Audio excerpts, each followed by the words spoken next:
گھر میں فرشتے داخل نہیں ہوتے. یاد رکھیے چھوٹی چھوٹی باتیں ہیں لیکن سیریس ہے, چونکہ رحمت کے فرشتوں کا نہیں آنا یہ شیطان کو لانے کا باعث بنتا ہے. پانچویں چیز ہے پیشاب کی صفائی نہ ہونا. ٹھیک ہے, پیشاب خانے پیخانے میں صفائی نہ ہونا سمجھ میں آ رہا, چونکہ وہ ایک لمیٹڈ باؤنڈریز ہے. یہ مراد ہے اس کے بعد اس کے علاوہ بھی.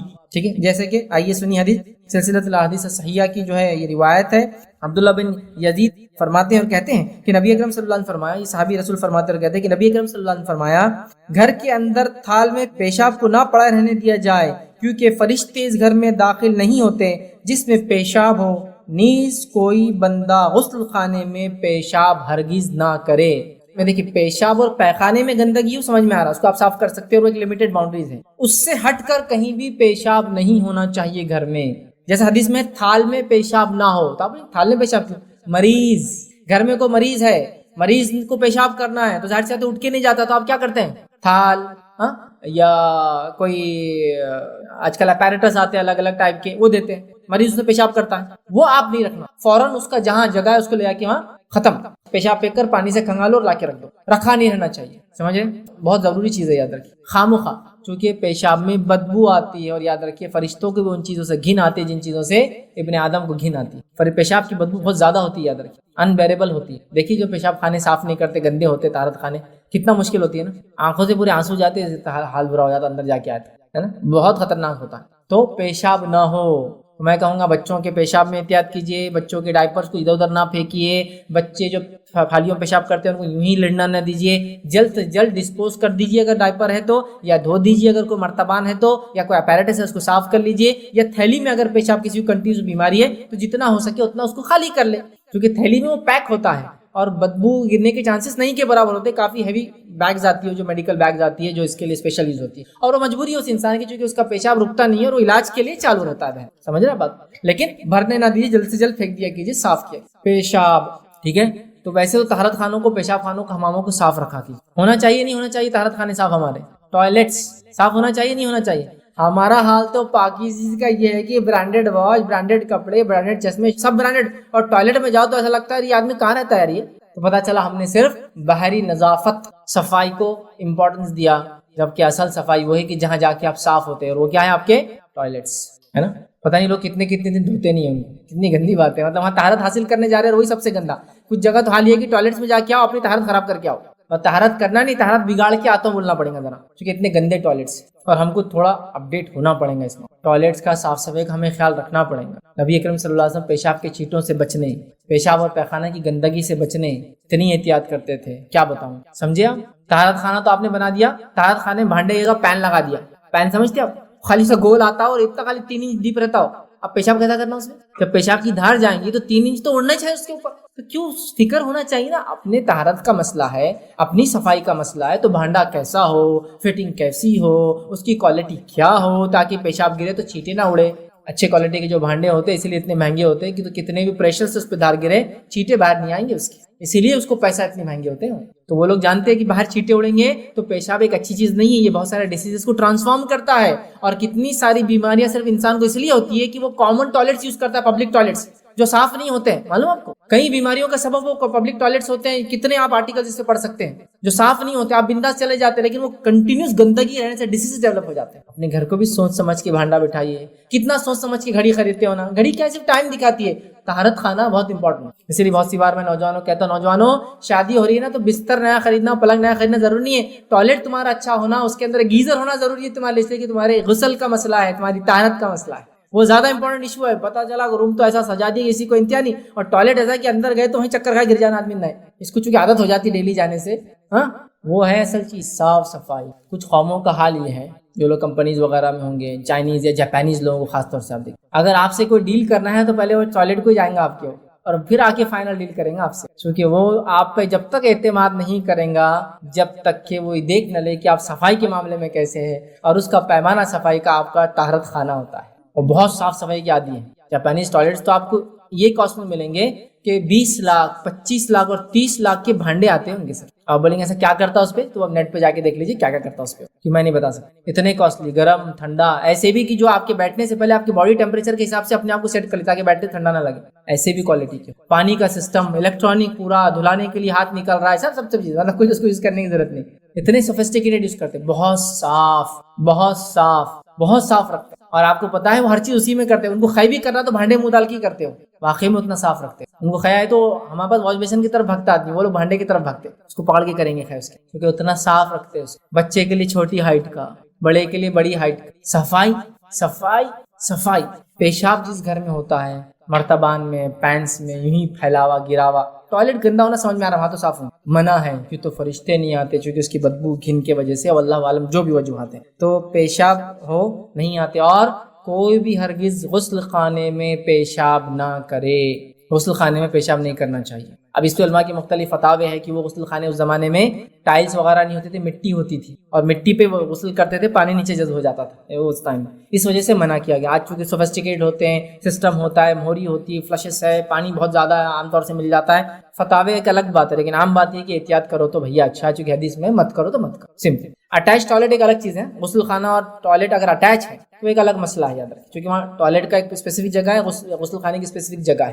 ٹھیک ہے، اسی وجہ سے کچھ لوگ بولتے ہیں غسل خانہ اٹیچ نہیں ہونا، لیکن ایسا مسئلہ نہیں، اٹیچ ہونے میں کوئی حرج نہیں، کیونکہ آج کل ہر چیز دونوں سیپریٹ ہوتی ہے، اس کا پورا لمٹ ہوتا ہے، اس کو الگ بناتے ہیں، اس کو الگ بناتے ہیں، تو انشاءاللہ کوئی مسئلہ نہیں. ٹھیک ہے، لیکن احتیاط کریں، آپ کے پیشاب کہیں بھی گھر میں نہ ہو، بچوں کا ہو، یہ ہو وہ ہو، بڑوں کا ہو، بیمار کا ہو، مریض کا ہو، احتیاط کریں، فوراً صاف کریں اور اپنے گھر کو پاک رکھیں تاکہ فرشتے آتے رہے. چھٹی، بسم اللہ الرحمن الرحیم. ٹھیک ہے، یہ جاننا ہمارے لیے بے حد ضروری ہے، بہت جس کو کہتے ہیں بہت ضروری، یاد رکھیے. تو اکثر ہم میں سے یہ ہوتا ہے جب ہم رزق کے تعلق سے، اللہ کے رحم کے تعلق سے، فضل کے تعلق سے، اللہ تعالیٰ کے کرم کے تعلق سے کہتے ہیں کہ کیوں نہیں آ رہا ہے، تو یہ بات ہم کو جاننا ضروری ہے کہ آتا کیسے ہے. تو آتا کیسے پتہ چلے گا، تو وہ کون ہے جو لے کر آتا ہے، وہ کون جو لے کر آتا ہے پتہ چلے گا، تو وہ کیوں آتا ہے وہ پتہ کرنا پڑے گا، اور خاص طور سے کیوں نہیں آتا ہے. تو آج جو میں لیکچر آپ کے سامنے دوں گا، جو ٹاپک آج کا میرا ہوگا وہ یہ ہوگا کہ رحمت کے فرشتوں سے ہمارے گھر محروم کیوں، یا رحمت کے فرشتے ہمارے گھر کیوں نہیں آتے.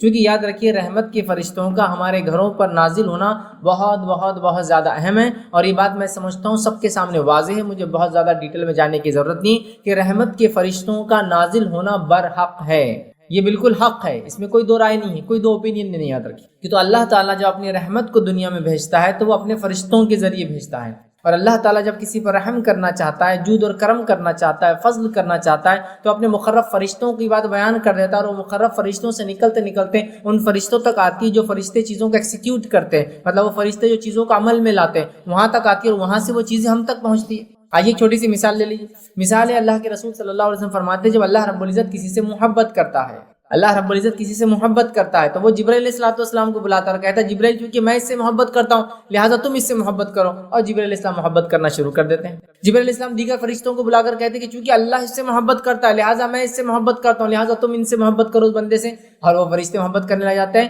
پھر وہ محبت فرشتے جب زمین پہ اترتے ہیں تو لوگوں کے دلوں میں ڈال دیتے ہیں. نفرت کا معاملہ بھی یہی، اللہ کسی سے نفرت کرتا ہے، جبرائیل علیہ السلام کو بلاتا ہے، کہتا ہے میں اس سے نفرت کرتا ہوں، تم اس سے نفرت کرو. جبرائیل علیہ السلام دیگر فرشتوں کو بلاتے کہتے ہیں چونکہ اللہ اس سے نفرت کرتا ہے، میں اس سے نفرت کرتا ہوں، تم اس سے نفرت کرو. پھر فرشتے دنیا میں اترتے اور اس کی نفرتیں لوگوں کے دلوں میں ڈال دی جاتی. تو فرشتوں کا اور ہمارا بہت ہی گہرا تعلق ہے، یاد رکھیے بہت ہی گہرا تعلق. اور کیوں نہ ہو، فرشتوں کا ہمارا تعلق تو ہماری پیدائش کے پہلے سے شروع ہوتا ہے نہیں ہوتا ہے. فرشتوں کا اور ہمارا تعلق ہماری پیدائش کے پہلے سے شروع ہوتا ہے، کیونکہ جب ہم اپنی ماں کے پیٹ میں وجود میں آتے ہیں تو جو روح لے کر آتا ہے وہ ایک فرشتہ ہوتا ہے. تو گویا فرشتے ایک قسم کا ایکسیکیوشنری ورک کرتے ہیں، مطلب اللہ تعالیٰ جو کام کروانا چاہتا ہے وہ فرشتوں کو دیتا ہے، فرشتے وہ کام کر گزرتے، یاد رکھیے. تو لہٰذا فرشتوں کا ہمارا تعلق تو بڑا ہی گہرا، یاد رکھیے ہماری پیدائش کے پہلے سے، ہماری پیدائش، ہماری زندگی، ہماری موت، اور ہماری موت کے بعد قبر، اور قبر کے اٹھائے جانا، اور آخرت میں جنت میں داخل ہونا، جنت کے اندر بھی تعلق کنٹینیوس رہے گا. پیدائش سے پہلے 4 مہینے کا ماں کے پیٹ میں جب بچہ ہوتا ہے ایک فرشتہ آتا ہے، روح بھوک کر چلا جاتا ہے. پیدائش کے بعد شیطانوں میں سے شیطان کو ہم پر مسلط کرتا ہے زندگی بھر کے لیے، تو ایک فرشتہ بھی ہم پہ زندگی بھر کے لیے مقرب رہتا ہے. تو جو شیطان ہمیشہ ہم کو بہکاتا رہتا ہے، یہ فرشتہ اچھے خیالات ڈالتے رہتا ہے. سمجھ رہا؟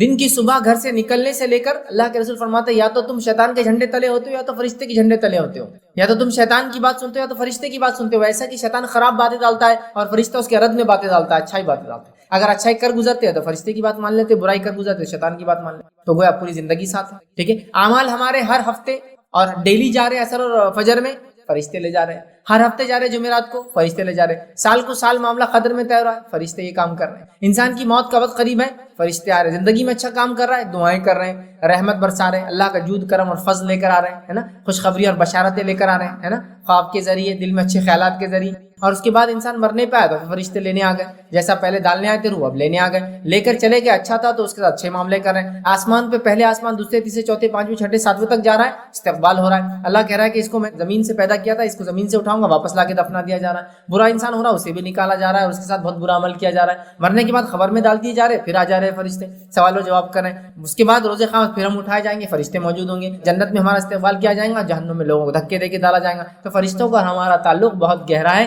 صرف بات یہ ہے کہ ان کو ہم صرف دیکھ تب سکتے ہیں جب ہم مر جاتے ہیں، مرنے سے قریب ہوتے ہیں، جو غائب کا معاملہ. مومنوں کی نصرت کے لیے وہ جنگ اور جدال میں شامل ہوتے ہیں، یہ بھی ہم نے دیکھا جنگ بدر میں. تو پتہ چلا ہمارا فرشتوں کا تعلق تو بڑا گہرا ہے بھائی. اور یہی وہ اللہ کی مخلوق ہے جو ہم پر رحم لے کر آتی ہے، بلکہ ان کا آنا رحمت ہی رحمت ہوتا ہے، سوائے ان کے جن قوموں پر یہ عذاب لے کر آتے ہیں. اس کے علاوہ ان کی کئی ذمہ داریاں ہیں جس سے میں تفصیلات بھی رکھ چکا ہوں. بڑے فرشتے، ان کے نام اور ان کے کام، اور فرشتوں کی ذمہ داریاں، دو الگ الگ لیکچر. تو بہرحال ان کی ذمہ داریاں، ان کے اپنے کام ہیں. رزق پہ مامور فرشتہ، پہاڑوں کے اوپر تعینات فرشتہ، بادلوں کے اوپر تعینات فرشتہ، زمین و آسمان کے دیگر کاموں پہ تعینات فرشتے، حساب و کتاب لکھنے پہ فرشتے، روح ڈالنے پہ تعینات فرشتے، عذاب لانے پہ تعینات فرشتے، رحم لانے پہ ہر قسم کے فرشتے مختلف کام کر گزرتے ہیں، مختلف کام کرتے ہیں. تو گویا فرشتوں کا ہمارا بڑا ہی گہرا، ان ڈیپتھ جس کو کہیں گے، بہت ہی گہرا تعلق ہے، ڈیپ ریلیشن شپ ہے. ہم لوگوں کو ان سے یاد رکھیے. اور ان کا آنا خیر اور رحمت کا باعث ہوتا، یہ بات یاد رکھ لیجئے. اور ان کا نہیں آنا کسی گھر میں اور کسی شخص پر، یہ بہت بڑے فتنے کا باعث ہے. کیونکہ جب یہ غائب ہو جاتے ہیں، ہٹ جاتے ہیں، تو آٹومیٹک کس کا غلبہ ہو جاتا ہے؟ شیطان. یاد رکھیے، شیطان کا غلبہ آٹومیٹک ہو جاتا ہے، خود بخود ہو جاتا ہے. چونکہ رحمت کے فرشتے شیطان کو دور کر دیتے ہیں. میں نے بات کی، یا تو ہم گھر سے نکلتے ہیں تو شیطان کے جھنڈے تلے ہوتے ہیں، یا فرشتے کے جھنڈے تلے ہوتے ہیں. جب ہمارے دل میں خیالات آتے ہیں، اچھا خیال آتا ہے، اس سے کر گزرتے ہیں، فرشتے کی طرف سے ہوتا ہے. اور جب برے خیالات آتے ہیں اور ہم اس کو کرتے ہیں، وہ شیطان کی طرف سے. تو فرشتہ ایک مامور ہے ہم پر جو اچھے خیالات لاتا ہے. شیطانوں میں سے ایک شیطان ہم پر مامور ہے جو برے خیالات لاتا ہے. تو رحمت کے فرشتوں کا آنا بہت بڑی چیز ہے. فرشتوں کا ہمارے پاس آنا بہت خیر ہے، اور ان کا ہم سے دور چلے جانا بہت خطرناک چیز ہے. یاد رکھیے، ٹھیک ہے. تو آئیے، فرشتوں کا آنا ویسے ہی رحمت کا باعث ہے. ابھی آتے ہیں تو کیا فائدہ دیتے ہیں؟ کیونکہ میرا آج کا لیکچر یہ تو نہیں ہے. لیکچر یہ ہے کہ نہیں آنے سے کیا ہوتا ہے. رحمت کے فرشتے سے محروم کون، یا رحمت کے فرشتے کس کے پاس نہیں آتے ہیں. آج کا ٹاپک تو یہ ہے، رحمت کے فرشتے کیوں نہیں آتے ہیں، یہ ٹاپک ہے ہمارا. لیکن میں یہ رکھوں گا ضرور مختصر بہت، آتے ہیں تو کیا فائدہ دیتے ہیں. اور میں نے اس پہ کئی لیکچر رکھ چکا ہوں پہلے بھی، جو ہے فرشتوں کی لعنت کا مستحق کون، فرشتے کس کے لیے نازل ہوتے ہیں، فرشتے کس کے لیے نازل ہوئے ہیں. کچھ مخصوص شخصیات کے لیے، انبیاؤں کے لیے ہوئے، صحابہ میں سے کچھ کے لیے ہوئے، وہ ساری چیزیں بھی ہم نے دیکھی تھی. جنگوں میں ہوئے، ہے نا، نازل ہوئے، وہ بھی دیکھی. آج ہم مختصر، بہت ہی شارٹ، ایک ایک لفظ میں رکھتا ہوں کیا کیا فائدے ہوتے ہیں. میں سمجھتا ہوں ان فائدوں کو اگر آپ سن لیں گے تو سمجھ میں آ جائے گا کتنے فائدے ہوتے ہیں ان کے آنے کے. اور بس یہی بات ہے، اگر یہ نہ آئے کسی وجہ سے، ایکس وائی زیڈ، الف با جی، جو بھی وجہ رہی ہو، تو پھر ان کا نہیں آنا بہت بڑے فتنے کا باعث ہے اس انسان کے لیے جس کے پاس یہ آنا چھوڑ دے. ان کا آنا خیر ہے. آئیے، ان کے آنے سے کیا فائدے ہوتے ہیں. بہت مختصر رکھ رہا ہوں، کہیں لاتعداد فائدے ہوتے ہیں، بہت مختصر رکھ رہا ہوں. کیا آئیے، ان کے آنے سے کیا فائدہ ہے. اللہ تعالیٰ کو رب مان کر جو ثابت قدم رہتے ہیں، ان کے پاس فرشتے آتے ہیں. تو گویا جو اللہ کو رب مانتا ہے اور ثابت قدم رہتا ہے، فرشتے نازل ہوتے ہیں. اسی طرح ہم دیکھتے ہیں ایمانی کیفیت جب عروج پر ہوتی ہے تو رحمت کے فرشتے نازل ہو جاتے ہیں انسان. اسی طرح ہم دیکھتے ہیں جو مومن اور صاحب توکل لوگوں کی جو ہے مدد کے لیے فرشتے نازل ہوتے ہیں. میں نے مثالیں دی جنگ بدر اور جنگ احد کی. اسی طرح جو ہے ذکر الہی کی مجلسوں کو فرشتے ڈھانک لیتے ہیں. اور کیسے ڈھانکتے ہیں؟ ایک کے اوپر ایک، پروں سے یہاں تک کہ آسمان، مطلب جہاں سے مجلس شروع ہوتی ہے تو آسمانوں تک ڈھانپ لیتے ہیں، ہے نا. اور ان کا آنا خیر کا باعث ہے، میں نے کہہ دیا. اور ایسا خیر کا باعث ہے کہ اس مجلس میں کوئی انسان یوں ہی چلتا چلتا بیٹھ گیا، ارادے سے بھی نہیں آیا. اللہ کہتا ہے جتنے لوگ اس مجلس میں سب کی مغفرت کر دو. فرشتے پوچھتے اللہ ایک تو یوں ہی جا رہا تھا، آ گیا، بس کسی نے بولا تو بیٹھ گیا، تو اس کی بھی کر دو، چونکہ مجلس ہی ایسی ہے. تو فرشتوں کا آنا خیر کا باعث ہے. آئیے، اسی طرح جو مسجد میں جو قرآن کی تلاوت اور اسے پڑھنے پڑھانے پر رحمت کے فرشتے نازل ہوتے ہیں. تو گویا مسجد میں رحمت کے فرشتے نازل ہوتے ہیں جب قرآن انسان پڑھتا ہے، پڑھاتا ہے. رات کو تلاوت قرآن کرنے والے پر رحمت کے فرشتے نازل ہوتے ہیں، ہے نا. یہ عمل کرنے سے نازل ہو رہے اور نازل ہوتے ہیں تو خیر کا باعث ہے. اسی طرح جو اللہ تعالیٰ کی تعریف، حمد و ثنا اور اسی کلمات پڑھنے پر فرشتے نازل ہوتے ہیں رحمت کے. اسی طرح جو اللہ کی خوشنودی کے لیے مسلمان بھائی سے ملاقات کے لیے جانے پر رحمت کے فرشتے نازل ہوتے ہیں. پورا واقعہ نا، ہم سے پہلی قوموں میں ایک انسان تھا، وہ نکلا کسی سے ملاقات کرنے کے لیے. فرشتہ آیا اس کو پوچھنے کے لیے کہ تم کیوں جا رہے ہو اس سے ملنے کے لیے، کوئی حساب کتاب چکانا ہے، کوئی احسان کا بدلہ دینا ہے، کیا مسئلہ ہے؟ وہ کہتا ہے نہیں، صرف اللہ سے محبت کی خاطر میں اس سے ملنے جا رہا ہوں. فرشتہ اس کو بشارت دیتا ہے کہ جس طرح تم اس شخص سے اللہ کے لیے محبت کرتے ہو، اسی طرح اللہ بھی تم سے محبت کرتا ہے۔ تو ان کا آنا خیر کا باعث ہے، سوائے میں نے کہا نا جب یہ عذاب لے کر آتے ہیں اس کو چھوڑ کر، خیر ہے، ہر چیز خیر ہے، ایون موت کے لیے بھی آتے تو خیر ہے، کیونکہ اللہ سے ملنے کا یہی تو ایک راستہ ہے موت، اس کے بعد کیسے ملے کوئی انسان۔ ٹھیک، بہرحال آگے بڑھتے ہیں۔ تو ملاقات کے لیے جب جاتا ہے تب آتے ہیں۔ رات کو باوضو سونے والے پر فرشتے نازل ہوتے ہیں رحمت کے، ہے نا۔ اسی طرح جو ہے رات کو سوتے وقت آیت الکرسی پڑھنے والے پہ 2 فرشتے جو اس کی حفاظت کے لیے تعینات ہو جاتے ہیں۔ اسی طرح ہم دیکھتے ہیں جو ہے تہجد پڑھنے والے خوش نصیب پر رحمت کے فرشتے نازل ہوتے ہیں۔ اسی طرح ہم دیکھتے ہیں لیلۃ القدر میں فرشتوں کے جن در جن، جوق در جوق ہم پر نازل ہوتے ہیں۔ اسی طرح جو ہے جنگل یا کسی کھلے میدان میں اذان دے کر اقامت دے کر نماز پڑھنے والے پر فرشتے گواہ بن جاتے ہیں۔ یہ آدمی اکیلا تھا جنگل میں، اسی لیے اگر آپ جنگل میں ہو، کھیت وغیرہ میں ہو، بیابان میں ہو، نماز کا وقت ہو تو اذان بھی دو، ٹھیک ہے۔ حدیث میں آتا ہے جھاڑ چرند پرند جن سب اور فرشتے سب گواہی دیں گے روز خام، اور اقامت بھی دو اور نماز بھی کھڑے، حالانکہ آپ کا ارادہ جماعت کا ہی ہوگا لیکن آپ کو ہے نہیں، پھر بھی اذان دینا ہے۔ اذان سب گواہ بن جائیں گے جو آپ نے جہاں اذان دی، اور یہ بڑی افضل نماز ہے اس وجہ سے کہ کوئی مل نہیں رہا پھر بھی آپ نے نماز پڑھ رکھی ہے۔ کھیت کھلیان میں ہیں آپ، جنگل میں ہیں آپ، کسی جگہ جا رہے ہیں، اکیلے ہو سکتا ہے، پہلے زمانے لوگ سفر کرتے ہیں اکیلے کرتے ہیں عام طور سے۔ بہرحال چلیے آگے بڑھتے ہیں۔ تو فرشتے ان کے لیے نازل ہوتے ہیں یاد رکھیں رحمت کے۔ اسی طرح ہم دیکھتے ہیں نماز اشراق پڑھنے والے پر رحمت کے فرشتے نازل ہوتے ہیں۔ اسی طرح جو نماز ظہر باجماعت پڑھنے والے پر رحمت کے فرشتے نازل ہوتے ہیں۔ نماز فجر کو باجماعت پڑھنے والے پر رحمت کے فرشتے نازل ہوتے ہیں۔ اول وقت میں امام کے قریب بیٹھ کر، ممبر سے نزدیک بیٹھ کر، جو شخص جمعہ کے دن آتا ہے اذان سے پہلے اول وقت میں باوضو ہو کے، مطلب غسل وغیرہ کر کے خوشبو لگاتا ہے، تیار ہوتا ہے، جو سنت ہے آ کر نزدیک بیٹھتا ہے، غور سے امام کو سنتا ہے، فرشتے اس کے لیے دعائیں کرتے ہیں، ٹھیک ہے، اس پہ نازل ہوتے ہیں، ٹھیک ہے۔ اسی طرح جو ہے رسول اللہ صلی اللہ علیہ وسلم پر درود پڑھنے والے پر رحمت کے فرشتے نازل ہوتے ہیں کہ وہ اس کے لیے مغفرت کی دعا کرتے ہیں، ہے نا۔ اور مخصوص فرشتے جو اللہ کے رسول پہ درود بھیجا جاتا ہے تو اس کو جمع کرتے اور آپ کو پیش بھی کرتے ہیں، کیسا، سب غائب کی باتیں۔ آگے بڑھتے ہیں، ٹھیک ہے۔ طالب علم کی قدردانی کے لیے رحمت کے فرشتے نازل ہوتے ہیں، جو علم کو حاصل کرنے نکلتا ہے فرشتے اس کے لیے رحمت کی پر بچھا دیتے ہیں، اس کے لیے جو ہے رحمت کے فرشتے جو اترتے ہیں۔ اسی طرح جو اللہ کی راہ میں خرچ کرنے والے کے لیے رحمت کے فرشتے ہوتے ہیں، آپ کو پتہ ہے نا، 2 فرشتے روز اترتے ہیں، ایک کہتا ہے اللہ جو مال خرچ کرتا ہے اس کے مال کو اور بڑھا، اور ایک کہتا ہے اللہ جو مال جمع کر کے رکھتا ہے اس کے مال کو برباد کر دے، ہے نا۔ تو روز اترتے ہیں تو خرچ کرنے والے کے لیے اترتے ہیں۔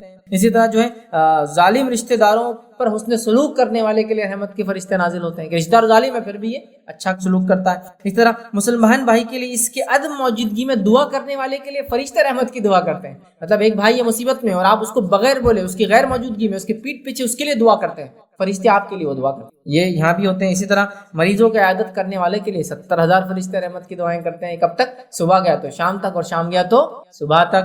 اسی طرح جو ہے نیک لوگوں کے جو ہے جنازوں پر رحمت کے فرشتے نازل ہوتے ہیں۔ اسی طرح جو ہے مسجدوں کا خیال رکھنے والے خصوصی فرشتے مسجد کا خیال رکھنے والوں کے لیے نازل ہوتے ہیں، حدیث میں آتا ہے۔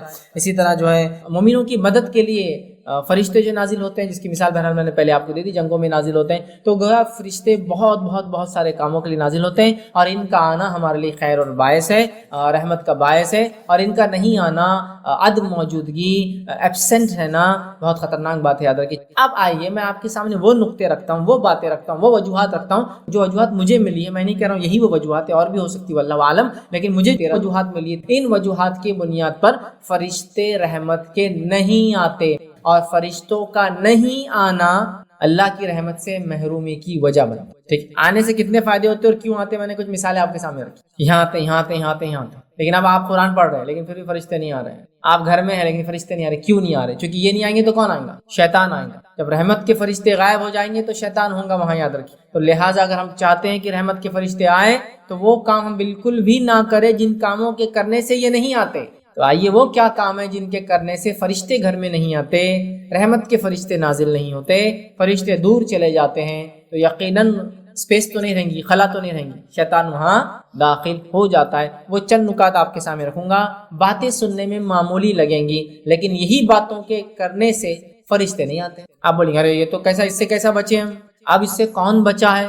بھائی دیکھیے، کنڈیشن تو یہ ہے کہ یہ ہوں گا تو یہ لوگ آئیں گے، اب آپ کو ویلکم کرنا ہے، کیجئے، نہیں کرنا ہے مت کیجیے، کیونکہ آپ کے بہانے دینے سے یہ لوگ آنا وہ تو نہیں ہوں گے، نہیں بھائی یہ بیچارہ مجبور ہے اس کے پاس آ جاتے، یہ کر رہا پھر بھی نہیں آئیں گے، بولے تو نہیں آئیں گے، کیونکہ فرشتے اللہ کے مقرب ہیں، فرشتے اللہ کے کہنے کے بغیر کوئی کام نہیں کرتے، سمجھ رہے آپ بات کو؟ یہ بات ہمارا ایمان اور عقیدہ ہے۔ تو لہٰذا اگر رحمت کے فرشتے نہیں آئیں گے تو اللہ کے حکم کی وجہ سے، اور آئیں گے تو اللہ کے حکم کی وجہ سے آئیں گے۔ نبی اکرم صلی اللہ علیہ وسلم کے ذریعے اللہ نے بتا دیا کہ وہ کیا چیز ہے جن سے میرے یہ فرشتے نہیں آئیں گے، تو وہ کام کو ہم غور سے سنیں اور اپنے نفس کو جتنا ہو سکتا ہے بچانے کی کوشش کریں، اللہ کے کوئی مجبور ہو جائے، مجبور سمجھتے نا، بے بس، لاچار، بے سہارا، کوئی راستہ نہ ہو، تو پھر ایک الگ مسئلہ ہے۔ تو آئیے وہ چند کیا چیزیں جن کے کرنے سے رحمت کے فرشتے ہم پر نازل نہیں ہوتے، ہمارے گھروں میں فرشتے نہیں آتے، آئیے ایک کے بعد ایک پوائنٹس کو، نکات کو میں آپ کے سامنے رکھتا ہوں۔ پہلی چیز، رحمت کے فرشتے کیوں نہیں آتے؟ اس میں پہلا پوائنٹ جو میں آپ کے سامنے رکھوں گا، جہاں جانداروں کی تصویریں ہوتی ہے وہاں رحمت کے فرشتے داخل نہیں ہوتے۔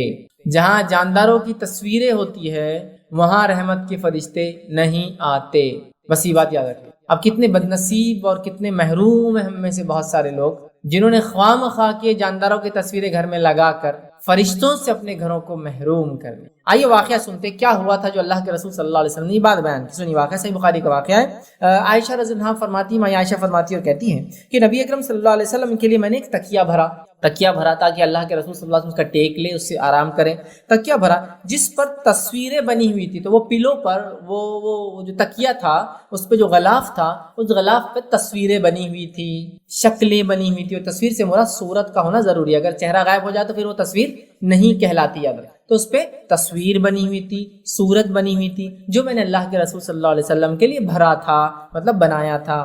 تصویریں بنی ہوئی تھی، وہ ایسا ہو گیا جیسے جو ہے نقشی تکیہ ہوتا ہے، نقشی تکیہ ہوتا ہے، ایسا تکیہ بن گیا اس میں نقش نگار ہوتے لیکن وہ چہرے بنے ہوئے تھے۔ پھر نبی اکرم صلی اللہ علیہ وسلم تشریف لائے تو دروازے پر ہی کھڑے ہو گئے، دروازے پہ انٹری پر ہی کھڑے ہو گئے، گھر کے کھڑے ہو گئے، اور آپ کے چہرے کا رنگ میں نے بدلتا ہوا دیکھ لیا، چونکہ نبی کسی ایسی چیز کو برداشت نہیں کر سکتا ہے جو غیر اسلامی ہو، غیر شرعی ہو، صحیح نہ ہو، اور رحمت کے فرشتے نہ آئے، یہ تو ہو ہی نہیں سکتا۔ تو آپ پیچھے ہٹ گئے، آپ کے چہرے کا رنگ بدلنا شروع ہو گیا، آپ گھر میں داخل نہیں ہوئے۔ ماں عائشہ نے دیکھ لیا اور دیکھتی کیا کہا سنی، عرض کیا، یا رسول اللہ صلی اللہ علیہ وسلم، ہم سے کیا غلطی ہوئی بیان کر دی، کچھ نہ کچھ تو ہم سے مسٹیک ہوئی، آپ کے چہرے کا رنگ بدل گیا، تو بتا دیجئے کیا ہوا۔ ٹھیک، تب نبی اکرم صلی اللہ علیہ وسلم نے بیان کیا کہ یہ تکیہ کیسا ہے۔ اب یہاں ایک نقطہ اور آ رہا ہے کہ ایک بیوی کو چاہیے کہ اس کے شوہر کے مزاج سے وہ سمجھ جائے کیا معاملہ ہے، کہ اللہ کے رسول کا رنگ بدل گیا، ایک تو نبی ہے اور شوہر بھی ہے، کچھ نہ کچھ تو مسئلہ ہے۔ آپ نے یہ نہیں کہا کہ کیا ہو گیا میرے سے، فلاں کیا غلطی ہوئی، بس بتا دیجیے آپ، چونکہ آپ ناراض ہیں۔ ٹھیک ہے، آپ ناراض ہے کیا، اور سارے سوالات نہیں، تاکہ اور انسان غصے میں آئے، سیدھا کیا غلطی ہوئی، چونکہ آپ کے چہرے کا رنگ بدل گیا، آپ بتا دیجیے تاکہ میں صحیح کر لوں۔ آپ نے کہا یہ تکیہ کیسا ہے، آپ سمجھ گئے کہ عائشہ کو نہیں پتا ہے کہ کیا غلطی ہے اس کی، تو آپ نے فرمایا کہ یہ تکیہ جو آپ نے فرمایا صلی اللہ، یہ تکیہ کیسا ہے؟ میں نے عرض کیا یہ تو میں نے آپ کے لیے بنایا ہے تاکہ آپ اس پر ٹیک لگا سکیں۔ اس پر نبی اکرم صلی اللہ علیہ وسلم فرمایا، کیا تمہیں نہیں معلوم کہ فرشتے اس گھر میں داخل نہیں ہوتے جس میں کوئی تصویر ہوتی ہے، اور یہ کہ جو شخص بھی تصویر بنائے گا قیامت کے دن اسے اس پر عذاب دیا جائے گا، اس سے کہا جائے گا کہ جس کی مورت تو نے بنائی تھی یا صورت تو نے بنائی تھی اس کو زندہ کر کے دکھا۔ سمجھ رہا؟ جہنم میں جائیں گا تصویر بنانے والا، کہا جائے گا کہ اس میں جان ڈال جس کی صورت تو نے بنائی ہے، اور صورت یاد رکھیے چہرے سے ہوتا ہے، اور صورت کے لیے آنکھ ناک کان کا ہونا ضروری ہے، تب وہ کہلاتی ہے صورت۔ اسی لیے آپ دیکھتے ہیں بہت ساری بار کچھ کتابیں جس میں ضروری ہوتا ہے تصویریں دینا، تو تصویریں اگر وہ دینیات کی بنیاد پہ کتابیں تو آپ دیکھیے آنکھوں کو پٹی بنا دیتے ہیں وہ لوگ، چونکہ آنکھ ناک اور کان نہیں ہوگا تو صورت نہیں ہوگی، تو آنکھوں کو چھپا دیتے ہیں، تو ختم، صورت ختم ہو گئی۔ پھر کان دکھتا ہے، ناک دکھتا ہے، منہ، لیکن آنکھ نہیں ہونے سے چہرہ ختم ہو گیا۔ تو آنکھ ناک اور کان دکھنے سے صورت ہوتی ہے، اور چہرے میں چیزیں ضروری ہونا، اسی سے صورت ہوتی ہے۔ تصویر سورا کہتے ہیں، صورت اردو میں بھی بولتے ہیں صورت، شکل و صورت، ٹھیک ہے ٹھیک ہے، تو صورت یہ اس کے لیے آنکھ ناک کان، تو آنکھوں کو چھپا دیتے ہیں۔ کبھی آپ دیکھیں آنکھوں اور کانوں کو چھپا دیتے ہیں، ہو گیا، آنکھ کو چھپا دینا سب سے اچھا سمجھ میں نہیں آتا ہے، ٹھیک ہے۔ تو بہرحال تو تصویر جس گھر میں ہو رحمت کے فرشتے داخل نہیں ہوتے۔ اب ہم کو اپنا اپنا طے کرنا ہے، بلانا ہے نہیں بلانا ہے۔ گھر میں آپ اخبار بچھاتے ہیں، دیکھ بھال کے بچھائیے، منع نہیں، تصویروں کو چھپا دیجیے، مارکر پین سے چہرے مسک کر دیجیے، یوز کی، یہ تو مجبوری ہے، اخبار وغیرہ بچھانا مجبوری ہوتی ہے، لیکن دیکھ بھال کر۔ ہاں، بہت ساری چیزیں ہیں جہاں تصویریں مجبوری ہے، نوٹ وغیرہ ہے، کرنسیز وغیرہ ہے، چھپا کر رکھیے، کھلی مت رکھیے، اوپر مت رکھیے، والیٹ میں رکھیے، معاملہ ہو گیا چھپنے کا، یہ مجبوریاں ہیں نا، ٹھیک۔ ہاں، گڈے گڑیاں جو گھر میں بچوں کے کھلونے ہوتے ہیں ان میں مسئلہ نہیں آتا، ان کے چہروں کی وجہ سے کوئی مسئلہ نہیں ہوتا، اس لیے کہ اللہ کے رسول صلی اللہ علیہ وسلم، ماں عائشہ کے پاس ایک گھوڑا تھا جس کو پر تھے، مطلب امیجنری کریچر تھا وہ، اور آپ کی گڑیاں تھیں، آپ نے ان کو رکھنے دیا۔ پتہ چلا کہ گڈا گڑیا، ٹیڈیز وغیرہ، یہ وہ جو کھلونے وغیرہ ہوتے ہیں ان کے اگر اندر ہوتے ہیں، لیکن یہ بھی ان کے اصلی صورت میں نہ ہو، سمجھ رہا مطلب مس کر دے، ایسا ٹیڈی اصل بیر جیسا نہیں بلکہ ایک دم موٹا ہے نا، کیسا بنا دیا جاتا ہے، تو کوئی مسئلہ نہیں، بالکل رکھ سکتے. تو کھلونے، گڑیاں، گڈا یا ایسی چیزیں جو ہوتی ہیں ان میں مسئلہ نہیں، لیکن اس کے علاوہ تصویریں آپ نہیں بنا سکتے، یاد رکھیں، صورت آپ نہیں رکھ سکتے، یاد رکھیں، ٹھیک ہے. تو مجبوراً تو الگ بات ہے، نوٹ وغیرہ کرنسی چھپا دیجیے، اخبار یوز کرتے مس کر دیجیے، مارکر پین لیجیے، کلر پین دبا دیجیے. ہاں اس کے علاوہ خواہشات کی بنیاد پہ جو غلطیاں کر لی مٹا دیجیے. ہاں خواہشات کی بنیاد پہ تصویریں بنا کر جانداروں کی لگا دی، ہاں بڑے بڈھوں کی تصویریں لگا دی، امی ابا دادا دادی پردادا پردادی سگڑ دادا، شیر مارے، یہ مارے، بلی مارے، کتا مارے، تصویریں لگی ہوئی ہے. رحمت کے فرشتوں سے محروم ہے آپ کے گھر پتہ نہیں کتنے سالوں اور صدیوں سے. میری بات کو برا مت لگنے دیجیے کہ میں آپ کے خلاف بول رہا ہوں، میں آرٹ کے خلاف نہیں ہوں، لیکن میں کہہ رہا ہوں آرٹ کی بھی لمٹس اسلام نے دی ہیں، ان لمٹس کو آپ فالو کیجیے. آرٹ آپ بالکل فالو کر سکتے، اچھی اچھی چیزیں بنائیے، چہرے کے بغیر چیزیں بنائیے، بے جان چیزوں کی تصویریں بنائیے، کوئی مسئلہ نہیں، ایک سے ایک چیزیں کریٹ کیجیے، کوئی مسئلہ نہیں، لیکن یہ کر کے خراب مت کیجیے اپنی آخرت. رحمت کے فرشتوں سے اپنے گھروں کو محروم مت کیجیے. تو شوقیہ تصویریں لگا لی، یا تو پینٹنگ بنا کے لگا لی، یا تو اپنی تصویریں کھینچ کے لگا لی، یا تو اپنے جن جیسا آپ ہونا چاہتے ان کی لگا لی، دروازوں کے پیچھے، پتہ نہیں کہاں کا روم کے اندر. یہ جائز نہیں ہے. اگر اپنے گھروں میں چاہتے ہو رحمت کے فرشتے آئے، ڈھونڈو، غور کرو کہاں کیا لگا ہوا ہے، اس لیے کہ بہت چوزی اور سلیکٹیو رہو. اگر تم کو یہ دے دیا جائے کہ یہ پروٹوکول کے بیسس پہ پرائم منسٹر آپ کے گھر آئیں گا، اگر یہ پروٹوکول فالو نہیں ہوگا تو نہیں آئیں گا، کرو گے نہیں کرو گے چونکہ آپ چاہتے ہو آئے، اس سے بہت فائدہ ہوتا ہے. بڑے لوگ آئے اس سے بڑا فائدہ ہوتا ہے، نیک لوگ آئے اس سے بڑا فائدہ ہوتا ہے، فرشتے آئے سب سے بڑا فائدہ ہوتا ہے، چونکہ وہ رب کی رضا سے آتے ہیں کسی کے پاس. سمجھ گئے؟ تو اللہ کے لیے نکال دو تصویر، مس کر دو. ورنہ اللہ کے رسول صلی اللہ علیہ وسلم نے ایک مرتبہ دیکھا پردہ لگا ہوا ہے، اس پہ تصویریں تھی، آدمی تھے بنے ہوئے. جبرائیل علیہ الصلوۃ والسلام گھر میں داخل نہیں. جب بتایا گیا تو آپ نے کہا کہ نیچے کا جسم رہنے دو، چہروں کو مٹا دو. چہروں کو مٹا دیا گیا، جسم رہنے دیے گئے. تو پتا چلا چہرہ ہی میں نے تصویر بولے تھے، اس لیے میں نے کہا نیوز پیپر پہ آپ ٹک کر دیں، چہرہ مس کر دیں، معاملہ ہوگا، یوز کر سکتے. کرنسی وغیرہ پہ مجبوریاں ہیں تو اندر چھپا کے رکھے، اس کو کھلا نہ رکھے. اور شوقیہ طور سے جو لگا رکھا ہے چھپا دے. بچوں کی تصویر، چھوٹے بچوں کی تصویر، بچہ ہونے والا تو کسی اور بچے کی تصویر، بڑوں کی تصویر، بڈھوں کی تصویر، فلاں کارنامے انجام دیے تصویر، ایوارڈز ملا تصویر، کیا ضرورت ہے اس کی؟ آپ کو ریکارڈ کیپنگ کرنا، چھپا کے البم میں رکھ کے اندر رکھو نا، الماری میں لگا رہے کیوں ہو؟ رحمت کے فرشتے نہیں ہیں جہاں تصویر ڈسپلے ہوتی، ڈسکلوز ہوتی، اوپن ہوتی. سمجھ رہے بات کو؟ تو اپنے گھروں کو رحمت کے فرشتوں کے لیے کھلا رکھیں، اس اعتبار سے کہ تصویروں کو دور کرے، ہر قسم کی تصویروں کو مانیٹر کرے اور ختم کرے اپنے گھروں سے. یہ سیکنڈ چیز جس کی وجہ سے رحمت کے فرشتے گھروں میں نہیں آتے وہ کیا ہے؟ جس گھر میں مجسمے یا مورتیاں ہوں. ایکسیپشنل کیس سوائے گڈے گڑیوں کے اور کھلونوں کے، یہ ایکسیپشنل ہوتے ہیں. ٹھیک ہے؟ تو جس گھر میں مجسمے اور مورتیاں ہوتی ہیں، آئیے اس تعلق سے ایک روایت ہم دیکھتے ہیں. روایت اس طرح سے ہے کہ ابو سعید خدری رضی اللہ عنہ فرماتے ہیں اور کہتے ہیں کہ رسول اللہ صلی اللہ علیہ وسلم نے ہمیں جو خبر دی اور فرمایا، فرشتے اس گھر میں داخل نہیں ہوتے جس میں مجسمے ہو یا تصویر ہو. مجسمے ہو، گڈے گڑیاں نہیں، جو کہ ماں عائشہ کے پاس خود گڑیاں تھی اور آپ کے پاس ایک گھوڑا تھا جو کہ اس کو پر تھے. اللہ کے رسول کا مشہور واقعہ ہے کہ ماں عائشہ کے گھر وہ آئے، آپ کی محراب میں ایک کھلونا تھا جو کہ ایک گھوڑا تھا اور اس کو پر تھے. ماں عائشہ نے اس کو چھپا کے رکھا تھا پردے کے پیچھے. نبی اکرم صلی اللہ علیہ وسلم نکال لیا اور کہا عائشہ یہ کیا ہے؟ یہ گھوڑا ہے. تو کہا یہ گھوڑا ہے. تو کہا اس کو تو پر بھی ہے. تو کہا سلیمان علیہ السلام کے گھوڑوں کو پر بھی ہوا کرتے تھے. ٹھیک، مطلب امیجنری کریچر تھا وہ، سمجھ رہا. تو آپ نے اس کو گھر میں رکھنے دیا، آپ نے کہا کہ اس کو نکال دو، اس سے فرشتے نہیں آتے. تو پتہ چلا گڈے گڑیا کھلونے اگر شکل میں تو کوئی مسئلہ نہیں، لیکن مجسمے ہوں، مورتیاں ہوں، جو کہ آج کل ہم بڑی شوق سے لگا لیتے ہیں، مختلف قسم کی مورتیاں. کوئی مورتی ہے منڈی بس ہلتے رہتی، بولے سے کیا ہوتا؟ پیسہ آتا.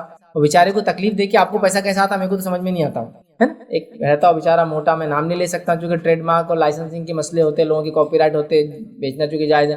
موٹا رہتا بس منڈی ہلاتے کھڑا رہتا، بولے اس کے ہلنے سے منڈی کیا ہوتا؟ آپ کو پیسے آتے. لیکن وہ آپ سوچیے مجسمہ ہے، وہ مجسمہ ہے، وہ سمجھ رہے، مورت ہے وہ ایک. فرشتے نہیں آئے، فرشتے نہیں آئے. فرشتوں کو لانا ہے مورت کو، یا اس چیز ایسی قسم کی چیزیں جو ہیومن ہیں یا لیونگ ہے اور مورتیوں کی شکل میں ہیں، مجسموں کی شکل میں ہیں، تو پھر نہیں چلیں گے. نکالنا پڑے گا، چھپا دینا پڑے گا، ختم کر دینا پڑے گا، ہٹا دینا پڑے گا، مٹا دینا پڑے گا. پھر میں کہہ رہا ہوں اسلام آرٹس کے خلاف نہیں ہے، اسلام آرٹ کے خلاف نہیں ہے، کریٹیوٹی کے خلاف نہیں، لیکن وہ اپنے لمٹس دیتا ہے. بس جاندار چھوڑ کے سب کرو، پھر کوئی مسئلہ نہیں. جتنا آرٹ کرنا ہے، جتنی کریٹیوٹی کرنا ہے، کوئی ایشو نہیں انشاءاللہ. ٹھیک ہے. چلیے تھرڈ چیز جس کی وجہ سے رحمت کے فرشتے گھر میں نہیں آتے، یاد رکھیے وہ کیا ہے؟ جس گھر میں کتا ہو. اب یہاں اس بات سے آگے بڑھنے سے پہلے ایک وضاحت کلیریفیکیشن دینا چاہوں گا. اسلام کتوں کے خلاف نہیں ہے. انسانوں میں جو کتے ہوتے ہیں ان کے خلاف تو ہے، ظاہر سی بات ہے، لیکن اسلام عام طور سے کتوں کے خلاف نہیں ہے. کتے کو بھی ہم یہ مانتے ہیں کہ وہ اللہ کی ایک مخلوق ہے، اللہ کا کریشن ہے. اس کے استعمال کو بھی اسلام ود ان لمٹس جائز قرار دیتا ہے. اس کو پالنا بھی اسلام ود ان لمٹس جائز قرار دیتا ہے. سمجھ رہا بات کو؟ لیکن اس کے دائرے کھینچتا ہے. تو اسلام کتوں کے خلاف نہیں. لوگ سمجھتے ہیں کیونکہ ویسٹ میں کتا بولے تو کبھی کبھار انسان سے زیادہ ہوتا ہے, سمجھ رہا بات. کبھی کبھار لوگ اولاد پیدا نہیں کرتے, کتے کو ہی پالتے پوری زندگی, اس لمٹ تک محبت کرتے کتے. تو اسلام کتوں کے خلاف نہیں, یہ بات تو آپ یاد رکھ لیں. اسلام لیکن لمٹ دیتا ہے کہ یہ کتوں سے کتنا رشتہ رکھا جائے. کیوں؟ وہ اس کی حکمت ہے, چونکہ کریٹر بنانے والا زیادہ بہتر جانتا ہے اس نے کیا چیز کیسی بنائی اور اس کا استعمال کیسا کیا جائے. یہ ہمارا بلیف ہے, یاد رکھیں. سمجھ رہے بات کو؟ اللہ نے کتا بنایا, اسی نے بتایا اس کا لمٹ کہاں تک یوز ہوگا, ہم وہ کر رہے ہیں, ختم. ہم یہ کہتے ہیں بنانے والے کو زیادہ پتا ہے اس نے کیا بنایا, اس کا استعمال کیسا کیا جائے, تو ہم خلاف نہیں. اور مسلمان بھی عام طور سے جو کتوں اور سوروں کے خلاف ہو جاتے ہیں, مطلب اس دیکھیے کتا اور سور حرام ہے, یہ بات اپنی جگہ طے ہے. سمجھ رہے بات کو؟ جیسے سور ہے, اس کی کھال, اس کی چربی, اس کا گوشت, اس کا خون سب حرام ہے ہمارے لیے. ہم کچھ کھا نہیں سکتے, کچھ بیچ نہیں سکتے, کسی کی تجارت نہیں ہے. سمجھ میں آ رہا ہے؟ کتا بھی نجس ہے, سمجھ میں آ رہا ہے, لیکن یہ اللہ کی مخلوق ہے. خاموخواہ کے ان پہ ظلم کرنے کی اجازت آپ کو اسلام نہیں دیتا, یہ بات بھی آپ یاد رکھ لیجیے. ورنہ آپ بس جنگل میں بھی جا کے کتا اور سور دیکھیے کہ اٹیکنگ موڈ میں آ جاتے ہیں. کھانا حرام ہے, بیچنا حرام ہے, لیکن وہ اللہ کی مخلوق ہے اور وہ بھی اپنا ایک کام کر کے جاتی ہے جس کام کے لیے اس کو اللہ نے پیدا کیا ہے. سمجھ رہے آپ؟ سمجھ رہے بات کو؟ اسلام خلاف نہیں ہے, حرام قرار دیا, لیکن آپ مار رہے, بے وجہ مار رہے, معصوم جانوروں کو مار رہے, بالکل اجازت نہیں. کیا وہ حدیث آپ کو یاد نہیں؟ ایک انسان نے پیاسے کتے کو پانی پلایا اور مغفرت ہو گئی, گناہ معاف ہو گئے, جنت چلا گیا. پیاسا کتا, تو کتا بری چیز نہیں ہے. ہاں ہمارے لیے اس کا کھانا پینا استعمال کرنا وہ منع کر دیا گیا, ٹھیک ہے, سمجھ میں آ رہا ہے, ٹھیک ہے. اس میں بھی لمٹس ہے, اس لیے میں نے کہا کنڈیشنل کتوں کا استعمال, کنڈیشنل یوز بالکل جائز ہے, اس میں کوئی دو رائے نہیں. یاد رکھ, آپ کی جانوروں کی حفاظت کے لیے, آپ کی بھیڑ بکری اور ریوڑ کی حفاظت کے لیے, آپ کے گھر کی حفاظت کے لیے, آپ کی شخصیت کی حفاظت کے لیے, آپ کے گھر والوں کی حفاظت کے لیے, آپ کے مال کی حفاظت کے لیے, آپ کے عمارتوں کے بلڈنگوں کی حفاظت کے لیے, آپ انسانی سماج میں کوئی بری چیزوں کو نہ پھیلائے اس کی حفاظت کے لیے. جیسے سنیفنگ ڈاگز ہوتے ہیں نا, سونگتے ہیں, جس سے کوئی ڈرگز وغیرہ تو نہیں ہے, جس سے کوئی ایسی اشیاء جو بلاسٹ ہو سکتی ہے, انسانیت کو نقصان, وہ ڈیٹیکٹ کرتا ہے. ہوتا ہی نہیں ہوتا, ایئرپورٹس پہ دیکھیں نا آپ نے کتے, وہ دو کام کرتے ہیں. ایک میں اسمگلنگ, جو اسمگلر اسمگل کر کے لاتے ہیں اس کو پہچانتے ہیں, اور سیکنڈ وہ سنف کرتے ہیں کہ کوئی ایسا مادہ, کوئی ایسی اشیاء تو نہیں لے جائی جا رہی جو دھماکہ خیز ہو. تو انسانی جان کی تحفظ کے لیے, سماج کے تحفظ کے لیے کر سکتے آپ, بالکل کر سکتے, اس میں کوئی دو رائے نہیں. کتے استعمال کیے جاتے تھے, نبی اکرم صلی اللہ علیہ وسلم زمانے میں کیے گئے, آپ کے بعد بھی کیے گئے. عام کتوں کو بیچنا منع ہے, بلیوں کو بیچنا منع ہے. تو اسلام کتوں کے خلاف نہیں, ڈاگس کے اگینسٹ نہیں, لیکن وہ کہتا ہے اس کو کھایا نہیں جا سکتا. یہ تو بہت اچھی بات ہے پیٹ لورز کے لیے کہ اسلام منع ہی کرتا ہے, وہ کتے بلیوں کو منع کرتا ہے, اجازت نہیں دیتا ہے کھانے. اس کے علاوہ بولتا ہے پالو, لیکن with in limits and with in, جس کو کہیں گے ضرورت, نیڈس اینڈ لمٹس, ضرورتوں کے تحت ایک حدود کے اندر. سمجھ رہے, گھر کے باہر رہے, اس کی رال گھر میں ٹپکیں گی تو فرشتے نہیں آئیں گے, اس کی رال میں بیماریاں ہوتی ہیں آپ سب جانتے ہیں, وہ بڑا جس کو کہتے ہیں وفادار جانور ہوتا ہے آپ سب جانتے ہیں, تو اسے منع کہا ہے آپ. لیکن لمٹس, بلیوں کے پالنے میں تو کوئی مسئلہ ہی نہیں, وہ تو خود نبی اکرم صلی اللہ علیہ وسلم دیکھا لوگوں کو پالتے ہوئے, ہے نا. ابو ہریرہ رضی اللہ عنہ کو نام ہی دے دیا ابو ہریرہ, جبکہ ان کا نام عبد الرحمن تھا. کیوں کہا ابو ہریرہ؟ اس لیے کہا کہ ہریرہ کہتے بلی کے بچے کو ہمیشہ, آپ جب بھی اللہ کے رسول کی مجلس میں آتے بلی کا ایک بچہ ساتھ ہوتا. کبھی کبھار تو اس حد تک لاتے کہ آپ بغل میں رکھ کے لاتے تھے, آستین کے اندر رکھ کے بلی کا بچہ. اتنا محبت کرتے تھے بلیوں سے, تو آپ نے اس سے تو پالنے سے منع ہی نہیں کیا, بالکل. کیٹس کو تو آپ پالیے, کوئی ایشو ہی نہیں رہا. ڈاگس کو کہا کہ گھروں میں نہیں آنے دو, اس کی رال گرنے مت دو, گھر کے باہر ہو سکتے, جنگل میں ہو سکتے, حفاظت کے لیے ہو سکتے, گھر کے باہر ان کا ایک الگ کمرہ ہو سکتا ہے جس میں وہ رہے اور گھر کے اطراف میں گھومے, یہ سب ہو سکتا ہے, اندر مت آنے. سمجھ رہے بات؟ تو اسلام کتوں کے خلاف نہیں, اس لیے میں وضاحت پہلے کر دی. اب آئیے, رحمت کے فرشتے کتا گھر میں ہو تو نہیں آتے, یہ بھی ایک بڑی وجہ, اس لیے اسلام کتوں کو پالنے سے منع کرتا سوائے ضرورت کے. آئیے, نبی اکرم صلی اللہ علیہ وسلم فرماتے ہیں, صحیح مسلم کی روایت ہے, ابو طلحہ انصاری رضی اللہ عنہ فرماتے اور کہتے ہیں کہ نبی اکرم صلی اللہ علیہ وسلم فرمایا کہ فرشتے اس گھر میں نہیں جاتے جس کے اندر کتا یا تصویر ہو. اور خود اللہ کے رسول صلی اللہ علیہ وسلم کا واقعہ ہے, 3 دن تک جبرائیل علیہ الصلوۃ والسلام آپ کے گھر میں نہیں آئے. پھر نبی اکرم صلی اللہ علیہ وسلم سے چوتھے دن ملے, آپ نے کہا جبرائیل کیا بات ہے, اتنے دن تک کیوں نہیں آئے؟ تو کہا اللہ کے رسول صلی اللہ علیہ وسلم آپ کی چارپائی کے نیچے ایک کتے کا بچہ تھا, ایک چھوٹا کتے کا بچہ آپ کے گھر میں چلا گیا. تب نبی اکرم صلی اللہ علیہ وسلم نے اس کو نکال کے باہر کر دیا, چھوٹا بچہ تھا چلا گیا, ٹھیک ہے. تو اللہ کے رسول نے کتے کے بچے کو مارا نہیں, ختم نہیں کیا, اس کی ٹانگ نہیں توڑی, اس کو نکال کے چھوڑ دیا. کتا بھی اللہ کی مخلوق ہے بھائی, جیے وہ. یہاں حدیث میں کہ کتے کو پانی پلایا تو اس کی مغفرت ہو گئی, کتے کا بچہ گھر میں آپ نے نکلوا دیا, ہے نا. تو بہرحال وہ اپنے ایک مخلوق ہے, وہ اپنی زندگی جیے, آپ پال سکتے ہیں ود ان شریعہ limit, within defined limits, ٹھیک ہے, حدود کے اندر جس کو کہتے ہیں. چلے آگے بڑھتے. چوتھا وہ کام جس سے کرنے سے رحمت کے فرشتے نہیں آتے, مطلب شیطان آ جاتا ہے, پھر اس کا مطلب ان کا آنا بڑا ضروری ہے. وہ کیا کام ہے؟ وہ ہے جس گھر میں گھنٹی ہو اس میں رحمت کے فرشتے نہیں آتے. آئیے نبی اکرم صلی اللہ علیہ وسلم کی حدیث سنیے, ابو داؤد کی روایت ہے. عبد الرحمن بن حسان, ان کی جو لونڈی تھی وہ کہتی ہے کہ وہ ام المومنین عائشہ رضی اللہ عنہا کے جو ہے پاس تھی اور اسی دوران ایک لڑکی آپ کے پاس آئی، اس کے پاؤں میں گھنگرو بج رہے تھے، اس لڑکی کے پاؤں میں گھنگرو بج رہے تھے، تو آپ نے کہا اسے میرے پاس نہ آنے دیا جائے جب تک انہیں اتار نہ دے یا کاٹ کے پھینک نہ دے، چونکہ میں نے رسول اللہ صلی اللہ علیہ وسلم کہتے ہوئے سنا ہے فرشتے اس گھر میں داخل نہیں ہوتے جہاں گھنٹی ہوتی ہے، گھنٹی ہوتی ہے۔ اور مائی عائشہ کا استدلال کیا ہے، آپ کا فقہ کیا ہے کہ ہر بجنے والی چیز گھنٹی ہے۔ اللہ کے رسول نے بیان کیا جس گھر میں گھنٹی ہوتی ہے فرشتے نہیں آتے ہیں۔ مائی عائشہ کا فقہ اور آپ کی سمجھ کیا ہے، ہر بجنے والی چیز گھنٹی، چونکہ آپ نے گھنگروں کو بھی گھنٹی کے حکم میں شامل کیا اور کہا اس بچی کو میرے پاس آنے مت دو جب تک کہ توڑ نہ دے یا پھر اس کو اتار نہ دے۔ ہمارے پاس تو حال یہ ہے، بچی پیدا ہوئی کہ اس کو چین لا کے ڈال دی گئی جس میں گھنگرو ہوتے ہیں اور جو بجتے ہیں تو وہ بہت اچھا لگتا ہے سننا، ہے نا، لیکن اسلام نے منع کیا۔ کیوں؟ اس لیے کہ یہ بے جا اٹریکشن پیدا کرتا ہے، اور اسلام نہیں چاہتا کہ عورتوں کی طرف بے جا اٹریکشن پیدا ہو، بجا پیدا ہو۔ صحیح ہے، بجا کب پیدا ہوتا ہے جب میاں بیوی کے تعلقات ہو، بجا ہے وہاں اٹریکشن پیدا ہو، بے جا کیوں ہو دوسروں کے لیے بھائی، اس لیے منع کر، سمجھیے اس کی۔ تو گھنٹی ہو، اور مائی عائشہ نے ہر بجنے والی چیز کو گھنٹی میں شامل کیا اور گھنگرو کو بھی اس میں شامل کیا۔ آپ نے کہا کہ اس کو مت لاؤ، چونکہ اللہ کے فرمایا گھنٹی اس گھر میں فرشتے نہیں آتے، اور یہ بچی گھنگرو باندھ کے آ رہی جو گھنٹی کی قسم ہے۔ گھنٹی کیا ہوتی ہے؟ ایک لوہے کی چیز اور اس کے اندر ایک گھنٹا ڈالا ہوا جو کہ ادھر لگتا ہے، سمجھ رہے ہیں بات؟ تو اس گھر میں فرشتے داخل نہیں ہوتے جہاں گھنٹی ہو۔ اب ہم نے تو گھنگروں کا کیا حال کر دیا اور گھنٹیوں کیا، شو کو گھنٹیاں لگاتے گھر میں، ہوا سے بج رہی ہو ٹن ٹن چھن چھن پھن پھن، اور وہ کتنے اچھا ہو جاتی جب بھی بجتی۔ تو بچوں کو تو بہرحال یہ گھنگرو پلانا تو عام بات ہے، جس سے مائی عائشہ نے کہا اس بچی کو میرے قریب مت آنے دو، چونکہ فرشتے جب رحمت کے نہیں آتے تو یہ بچی میرے پاس نہ زیادہ اچھا ہے۔ سوچ لیجیے، اپنے گھروں کو گھنٹیوں سے پاک کیجیے، اپنے گھروں کو گھنگروں سے پاک کیجیے، سمجھ رہے ہیں؟ میں سمجھتا ہوں واضح حکم ہے، لیکن یہ بڑی افسوس کی بات ہے، اتنی باتیں آنے کے بعد بھی کچھ لوگوں کا معاملہ یہ ہوتا ہے کہ نہیں ماں ایسا تھوڑی ہوتا، دنیا جینا ہی ہے نا، بچی یہ کیسا معلوم گا بغیر گھنگرو کے؟ میں سمجھتا ہوں بتانے کی ضرورت نہیں آپ کو، بچی یہ بچہ ہے۔ ایک بچہ اگر 9-10 مہینے کا بھی ہو جائے تو اس کی فیچرز دیکھ کر لوگ بول دیتے ہیں لڑکی مبارک، لڑکا مبارک، خوبصورت لڑکا ہے، خوبصورت لڑکی، اللہ کی کچھ بچوں میں کنفیوژن ہوتا ہے بس، کہ جن کو تھوڑا ٹائم لگتا ہے سمجھنے میں کہ لڑکی ہے یا لڑکا ہے، نہیں ہے۔ آپ دیکھیے انسانی سماج، بلی ہے بوکا ہے، کیسے سمجھتے ہیں آپ دیکھ کے سمجھ جاتے بلی ہے بوکا ہے، آپ کو ابھی اس کا جینڈر دیکھنے کا بھی ضرورت نہیں، فزیکل فیچر سے آپ خالی اس کی صورت دیکھ کے بتا دیں گے۔ بوکا جو ہوتا ہے اس کا چہرہ بڑا ہوتا ہے اور بلی کا چہرہ چھوٹا ہوتا ہے۔ ابھی آپ وہ اس کا جینیٹیلیا دیکھیں گے کہ وہ میل ہے یا فیمیل ہے، وہ تو سیکنڈ کیس ہے، اس کی جنس دیکھ کر، اس کا جسم دیکھ کر، چہرے سے بھی آپ پہچان جاتے ہیں بوکا ہے یا بلی ہے۔ اتنا تو نالج ہوتا ہے انسان، فیچر سے ہم پہچان لیتے ہیں۔ نہیں ماں پہچانی جائیں گی بچی ہے، خوبصورتی میں اضافہ کرتا ہے، لیکن یہ تو لعنت لانے والا سبب ہے، چونکہ ماں عائشہ کہہ رہی رحمت کے فرشتے نہیں آتے اس گھنگرو کی وجہ سے، گھنٹی کا چونکہ اللہ کے رسول نے حکم دیا اور انہوں نے گھنگرو کو بھی گھنٹی میں شامل کیا۔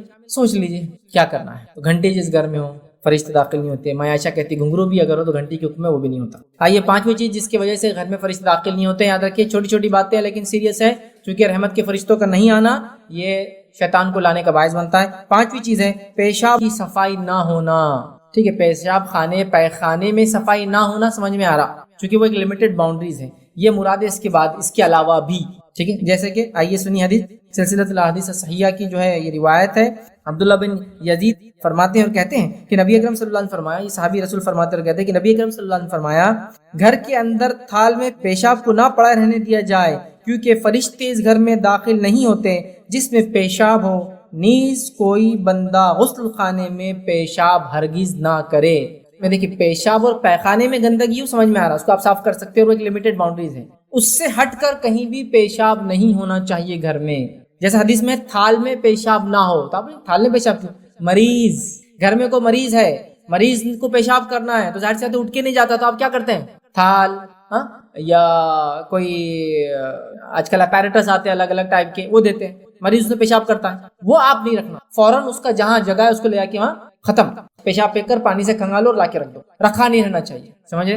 بہت ضروری چیز ہے، یاد رکھیے، خاموخواہ، چونکہ پیشاب میں بدبو آتی ہے، اور یاد رکھیے فرشتوں کو بھی ان چیزوں سے گھن آتی ہے جن چیزوں سے ابن آدم کو گھن آتی ہے، پیشاب کی بدبو بہت زیادہ ہوتی ہے، یاد رکھیے انبیریبل ہوتی ہے۔ دیکھیے جو پیشاب خانے صاف نہیں کرتے، گندے ہوتے طہارت خانے، کتنا مشکل ہوتی ہے نا، آنکھوں سے پورے آنسو جاتے ہیں، حال برا ہو جاتا اندر جا کے آتا ہے نا، بہت خطرناک ہوتا ہے۔ تو پیشاب نہ ہو، میں کہوں گا بچوں کے پیشاب میں احتیاط کیجیے، بچوں کے ڈائپرس کو ادھر ادھر نہ پھینکیے، بچے جو تھالیوں پیشاب کرتے ہیں ان کو یوں ہی لڑنا نہ دیجیے، جلد سے جلد ڈسپوز کر دیجیے اگر ڈائپر ہے تو، یا دھو دیجیے اگر کوئی مرتبان ہے تو، یا کوئی اپیریٹس ہے اس کو صاف کر لیجیے، یا تھیلی میں اگر پیشاب کسی کو کنٹینیوس بیماری ہے تو جتنا ہو سکے اتنا اس کو خالی کر لے، کیونکہ تھیلی میں وہ پیک ہوتا ہے اور بدبو گرنے کے چانسز نہیں کے برابر ہوتے. کافی ہیوی بیگز آتی ہے جو میڈیکل بیگز آتی ہے جو اس کے لیے اسپیشل یوز ہوتی ہے، اور وہ مجبوری ہے اس انسان کی چونکہ اس کا پیشاب رکتا نہیں ہے اور وہ علاج کے لیے چالو رہتا ہے. سمجھ رہے بات؟ لیکن بھرنے نہ دیجیے، جلد سے جلد پھینک دیا کیجیے، صاف کیا پیشاب. ٹھیک ہے، تو ویسے تو طہارت خانوں کو، پیشاب خانوں کو، حماموں کو صاف رکھا کیجیے. ہونا چاہیے نہیں ہونا چاہیے طہارت خانے صاف؟ ہمارے ٹوائلٹس صاف ہونا چاہیے نہیں ہونا چاہیے؟ ہمارا حال تو پاکیزگی کا یہ ہے کہ برانڈیڈ واچ، برانڈیڈ کپڑے، برانڈیڈ چشمے، سب برانڈیڈ، اور ٹوائلٹ میں جاؤ تو ایسا لگتا ہے یہ آدمی کہاں رہتا ہے یہ. تو پتہ چلا ہم نے صرف باہری نظافت، صفائی کو امپورٹنس دیا، جبکہ اصل صفائی وہ ہے کہ جہاں جا کے آپ صاف ہوتے ہیں، اور وہ کیا ہے آپ کے ٹوائلٹس، ہے نا. پتہ نہیں لوگ کتنے دن دھوتے نہیں ہیں، کتنی گندی بات ہے. مطلب وہاں طہارت حاصل کرنے جا رہے ہیں، وہی سب سے گندا. کچھ جگہ تو حال یہ ہے کہ ٹوائلٹس میں جا کے آؤ، اپنی طہارت خراب کر کے آؤ.